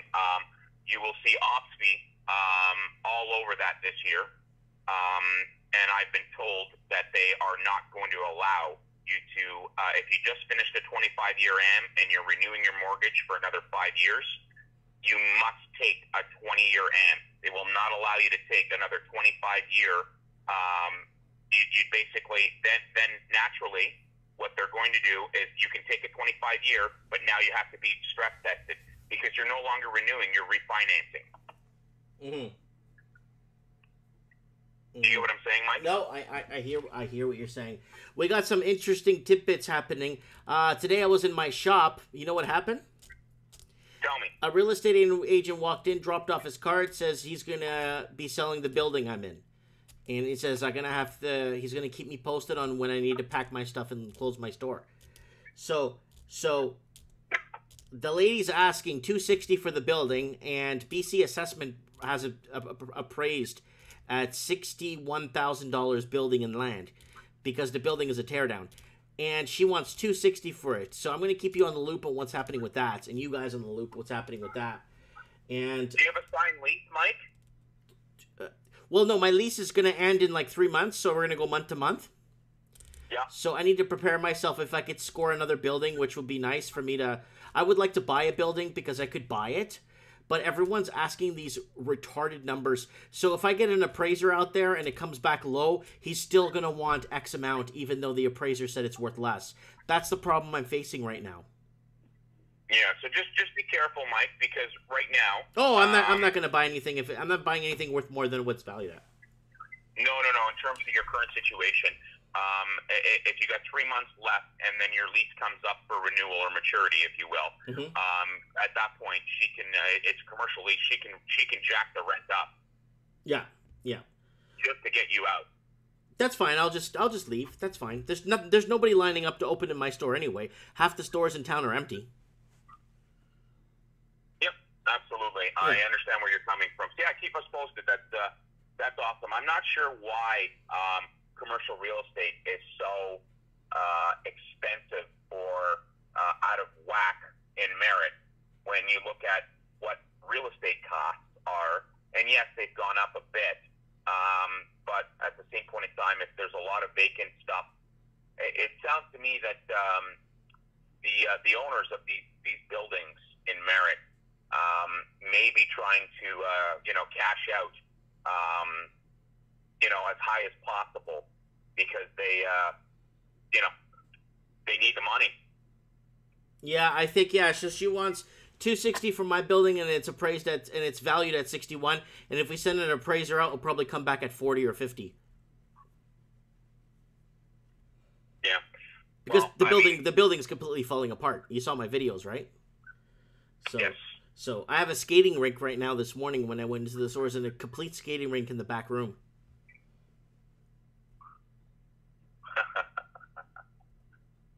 Well, Mike, I wish you all the best. I'm hoping something works out for you. Yeah, I'm hoping to. Yeah, and there's nothing wrong with that. But back to housing, Mike. Yeah. What did you want to ask me anything, or what did you? Any good stories through the pipeline? Any major foreclosures you could tell us about? They're still very active. They're not increasing, but they're not decreasing. So I mean that's still a very active topic, and things are happening, right, left, and center. But the heat locks are definitely that's a big cause for concern regarding home equity lines of credit. They're calling them right, left, and center, just to reel in the bad debts that they or the debt that will potentially go bad. And keep in mind if somebody is in fact over leveraged and the heat locks are in fact naturally secured by residential real estate, that puts a big damper on it because the bank is not in a good position in the event that they need to move in, because a lot of these houses, if purchased within the last 2, 3, 4 years, are not worth what they were worth when the mortgage was taken out. No, of course not. Of course they're not worth. They're down like 30, 40, 50% now. They're not 30, well 40, but 20, 30%. In Vancouver, they're down like 11 to 17%, depending on what area. I mean, in Sydney, they're down, I think it's 12 to 15%, and depending in the area. In California, some places are down 18, 20% in some areas. I know San Diego's getting hit hard right now. So we're going to be seeing a nice upset in values, a huge upset in values, and we're still looking for another 40% correction to make it to the to make incomes meet up with cost of living. Absolutely, I agree with you there. The whole problem with heat locks is a lot of people took out heat locks because the bank offered it to them. Yeah, and they weren't worried because their house price, their houses were going up in value every single year. Yeah, and the moment that the music stopped, and prices, weren't going up anymore, and then all of a sudden started coming down, and then continued to come down and continued to come down, mixed with people not buying real estate and houses not moving, was a big cause for concern. The banks know what's going on, and the banks now, regrettably, are starting to find out, a few things. One, they've lent to the wrong people. Two, they may have lent to the right people, but regrettably, now they're underwater and they just can't service the debt. And three, more importantly, I personally believe that 2019 is going to be the year where we start to see how much mortgage fraud took into place. Oh, yeah, we're going to start seeing it when we start seeing all the for sale signs up. And you start seeing everyone foreclosing. Too bad we weren't like the United States. Canada's too communist about buying foreclosures. Because in the United States, you could have subscribed to a website called foreclosures, whatever state you're in, whatever state you're living in the United States, and you could buy foreclosure properties right directly from the bank. In Canada, it's a pain in the butt to buy a foreclosure property. They make it so hard that you don't get a deal. It's like they don't want you to advance in this country. Well, there's something to be said about that. Yeah, I get where you're coming from, but you're going to see a lot of these properties, go on the market and not move, and then subsequently the banks are going to communicate with organized real estate that has listed the property, and you're going to see a price reduction, and then you're going to see another price reduction and another price reduction. These foreclosures will actually help with the house pricing decline, because as nobody is buying houses, you no longer have that homeowner that's saying, well, I'm not selling unless I get what I was going to get in 2017. Yeah, the 2017 delusionalness. That's right. And you know what they're doing in China about that, right? In China, they're smashing windows of the real estate agents and the real estate offices and protesting and wanting their money back in China.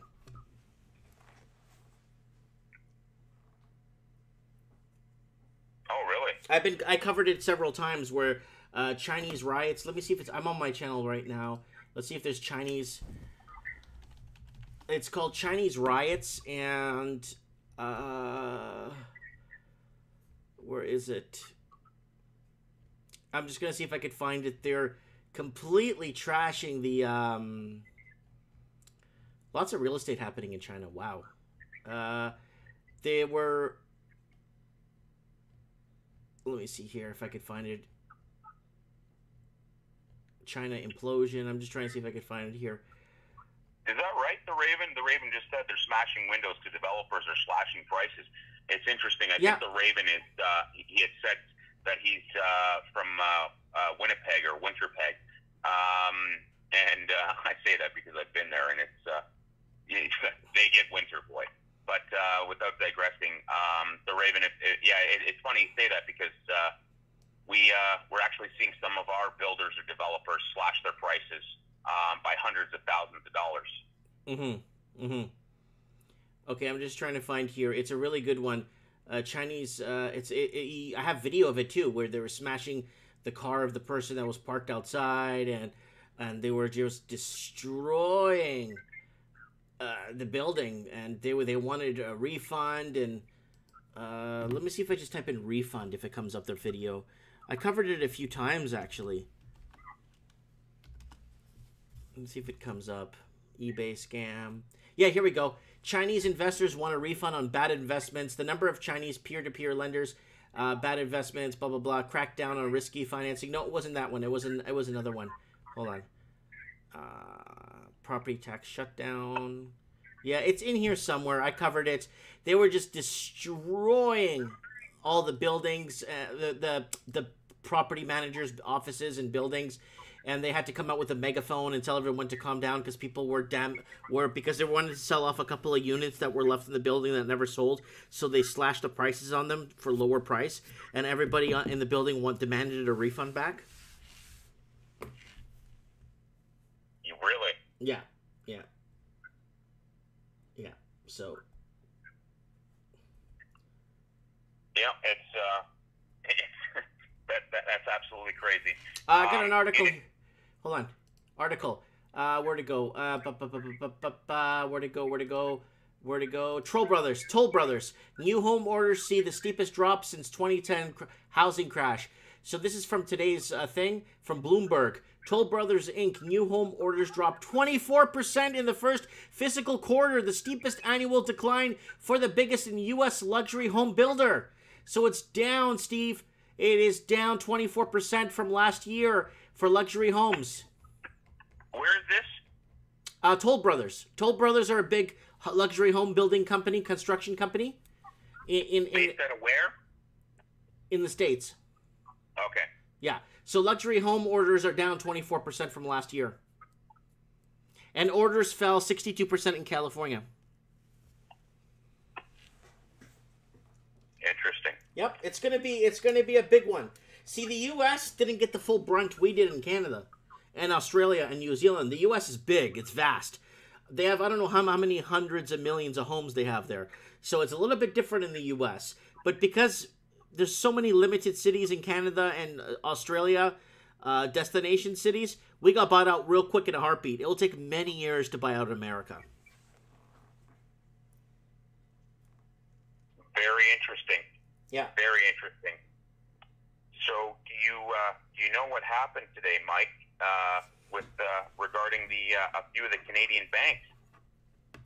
No. Tell me. I have better dwelling open here. There's nothing about banks. It's just showing that people are taking more on their HELOCs, and that's it. Yeah. So, regrettably, Laurentian is cutting 10% of its workforce. Oh yeah. Regarding first quarter profit drop. Okay. Mm-hmm. And you're seeing some of the big five banks report some negative activity. That is a telltale sign that the economy is receding. And in actual fact, we're just about ready to confirm we're going into a recession. Well, we talked about this like 6 months ago that the Home Depot and Lowe's are right now closing. The Home Depot, Lowe's is going in the third quarter in a row of a loss. Huge losses in Canada with Lowe's. And Home Depot is looking at their second quarter again with somewhat of a gain of a loss, kind of not really making ends meet. So, and they're laying off there too. So they might be closing locations when people aren't fixing homes as much, you know? Absolutely. And in addition to that, I guess you heard today that Canada's inflation rate falls to a 15-month low. Yep. It's all there, ladies and gentlemen. What about the car delinquencies, automotive payment delinquencies in Canada and the U.S.? It's out of control. Yeah, it's nuts. At this point, Mike, I've said it once before. The only thing that Canadians, it's a double-edged sword.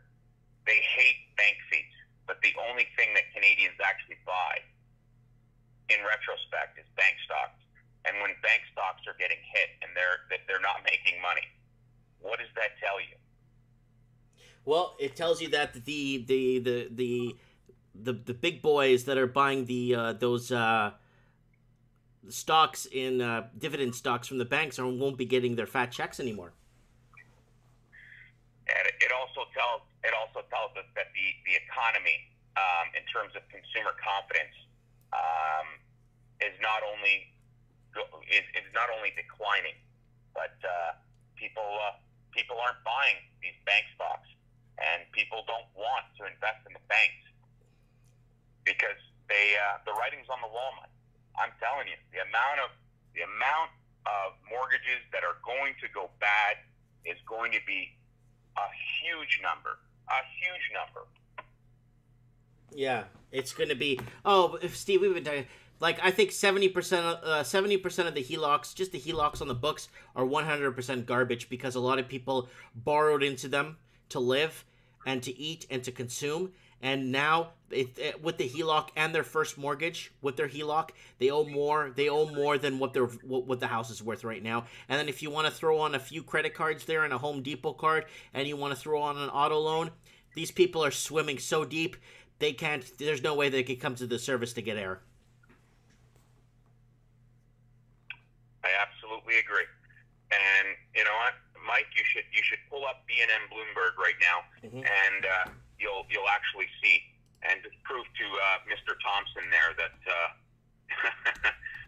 bank profits are at record highs. Well, you know what? Yeah, they may be at record highs, but their stocks tell us otherwise. I think the only one was RBC that reported or basically increased their dividend just to make sure that consumer confidence was there. They're the biggest bank. They're able to hold out for much longer than the other banks. Let me just see if I could find it here. So much job cuts I'm finding. That's all I'm finding is job cuts, jobs, layoffs, job cuts. It's going to be all automation and robots soon once they keep raising minimum wage. I agree. I also agree with the Lost Canuck, Mario. I think Justin Trudeau will more than likely. I don't know that he'll resign. I shouldn't say that. I think he will resign after his caucus there, the Liberal caucus of the Liberal Party, basically has a meeting and says, "Sorry, pal, we don't trust you anymore."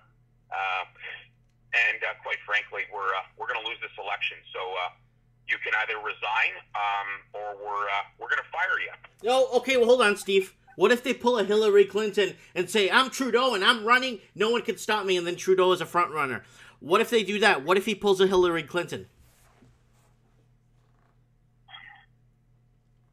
I don't know, Mike. I don't know. I don't see that happening. Because if Bernie Sanders won the primary, Bernie Sanders would have beat Trump. Because Hillary won the primaries when everybody voted for Bernie, everyone didn't vote for Donald Trump, they voted against Hillary. Well, that's very true. At this point, do you want to know how the Conservatives are going to win this election? Go ahead, tell us. Okay. So for those of you who don't know, Mr. Ford, the Premier of Ontario, is introducing that there will not be any income tax paid on $30,000 on people that make $30,000 or less provincially. You will have to pay the federal portion of it. If the Conservatives were smart, they would be a slam dunk. They said, you know what? No problem. You make under $30,000, you're a low-income family earner. Boom, done. We'll match it. Provincially, done. Not a problem. Across the board, federally, you will pay no income tax. That's good. They would win the election instantaneously. Yeah, well, because why do you want to tax people that don't have the money? Well, Mike, when you actually think about it, if they actually went ahead and they wanted to make Canada really, really attractive for other businesses and everything else, and they wanted it, to come, they wanted businesses to set up shop here and everything else, that's fine. Mike, imagine if you and I are business owners and we employ 20, 30, 40, 100 people, and we're in Toronto or we're in the GTA, and we all of a sudden have to pay these people $60,000, $70,000, $80,000, $100,000 a year, depending on their position. All of a sudden, if everybody, okay, if all we would have to do is if we could say the first $50,000 or the first $30,000 was income tax free, all of a sudden we don't have to pay our employees $100,000 a year. Yeah, you don't. They're not taxed to death. Nope. It just makes it easier it makes it attractive for employers to hire people now. Yeah. So as soon as they do that, and the first $30,000 or $50,000 is tax free across the board, all of a sudden you will see all these businesses coming here, setting up shop, so on and so forth, because the people that were getting paid $65,000, $70,000 a year, all of a sudden you just have to pay them $50,000 because that's what they're taking home anyways. Yeah, exactly, because you're just offsetting it because you're I guess not remitting the full tax because you don't have to because it's in a different bracket. Yeah, absolutely. I have here Canadian inflation falls to 15-month low on cheaper gas prices. Consumer price index up 1.4% in January from 2% in December. The soft price picture gives Bank of Canada some breathing room. Yeah. Well, at this point, I'm following Laurentian Bank because Laurentian Bank is a telltale sign of what is to come. And if you actually look at their book of business, their private loans and their mortgages are down 11%. The only thing that is expected to do somewhat better or positive, they're basically they're showing about a 3% growth within business loans. Yeah, which is, I mean, it should be better than that, but I don't know, Steve. We should have business growth. It's because of the housing. If the housing wasn't so expensive and people getting their foot in the door to get something, yeah. Anyway, Steve, what we're going to do is we're going to do an election special this Saturday. We're going to be talking. We're going to have call-ins. We'll talk about your best friend, JT, and we'll talk about what's happening with Trump across the border, who's going to be running against him in the Democrats, and then we're going to be looking at what's going to be happening in the European elections and what's happening with the EU falling apart and what's happening with the newly elected Italian prime minister that's anti all this stuff, that's pro-Trump, which is good because sometimes you need to protect your own people before you protect anybody else, right? And what else? I don't know. We're going to be doing some discussions, on what's happening. So Mike in the Night's going to be open mic. We could get people calling. Maybe we should get you and Kevin Thompson on a three-way call, or you and Mario DeSettes on a three-way call about the prime minister or the upcoming elections. Yeah. So what I'm going to do, Mike, is I finally figured out the whole Skype thing. I would love to do a three-way or a four-way call with yourself, Mario. Me obviously, and that chap from Detroit. What's his name there? Forgive me. Anthony, that's right. I'd love to square off with those boys and get their opinion on certain things. Believe it or not, Mario is a wealth of knowledge, and I know. It's not just his his real estate videos with lock boxes and everything else. He truly understands. The economy, understands where pensions are going. Yep. And the shortfall, that's about to occur and is currently occurring right now. A lot of these people, that come on the show and add to it. I mean, exclude me because I'm just a dummy. But a lot of these people that come on your show, they're a wealth of knowledge, and it's not because they're educated. It's because they have life experience. Right.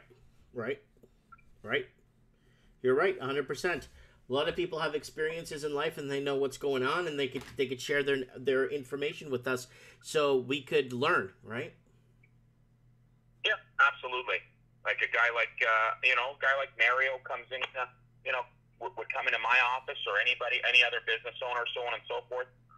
It's not a question of what your resume says. Yeah, I want to know where you've worked, what you've done. I don't care that you have 5 degrees or you don't have any degrees. I want to know what type of experience you have, because that you can't get from going to school. No, of course. That's why my look on the housing, economy, oil, all that stuff we talk about is more of a street perspective on what's going on, more than an analytical perspective. Yeah, absolutely.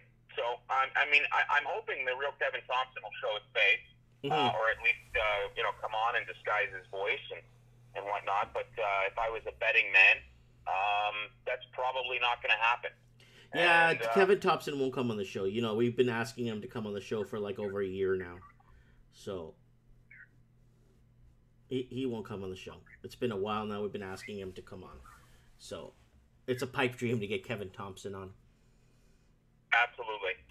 All right, Mike. Well, I'll let you go. So good to be with you. Yep. And we'll talk again soon. Okay, Stevie, you take care. Stay out of trouble, okay? You as well. Cheers. Bye Good for night. now. Bye.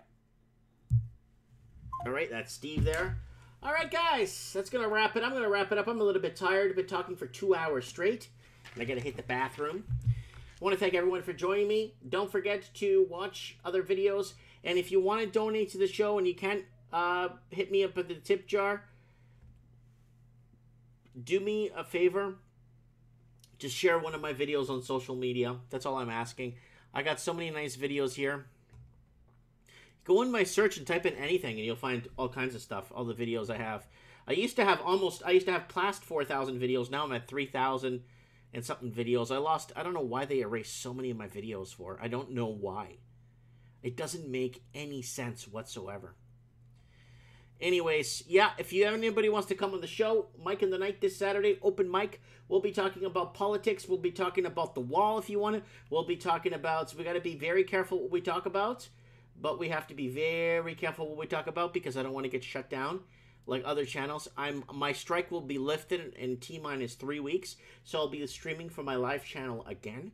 Hopefully, I don't get flagged for some video I did about something, God knows what, back in the day, for God knows what I said, and God knows what the comments were, and somebody got flagged. You know what I'm saying? Yeah, Belinda's saying, being live is better than videos. Yeah, of course it is. Real Kevin Thompson in the comments. Metal Gear, Kevin's a chicken, and yeah, everybody here, Briggs, I need you on the show too. You need to weigh in on what's going on. Oliver St. John, I need you on the show too. Anybody that comments in here needs to come on the show. I don't care. You need to come on and tell us what's going on. You know, everybody that participates in the comments at least needs to make in one call. Woo! Anyways, guys, thanks for watching. Yeah. YouTube have another boycott advertising. Yeah, guys, I don't know how long this page is going to stay up. So let's continue with our resistance. You know, let's just bring this stuff to discussion and add me on Skype. And then we'll go from there. Share one of my videos and get me out there. Thanks so much, guys.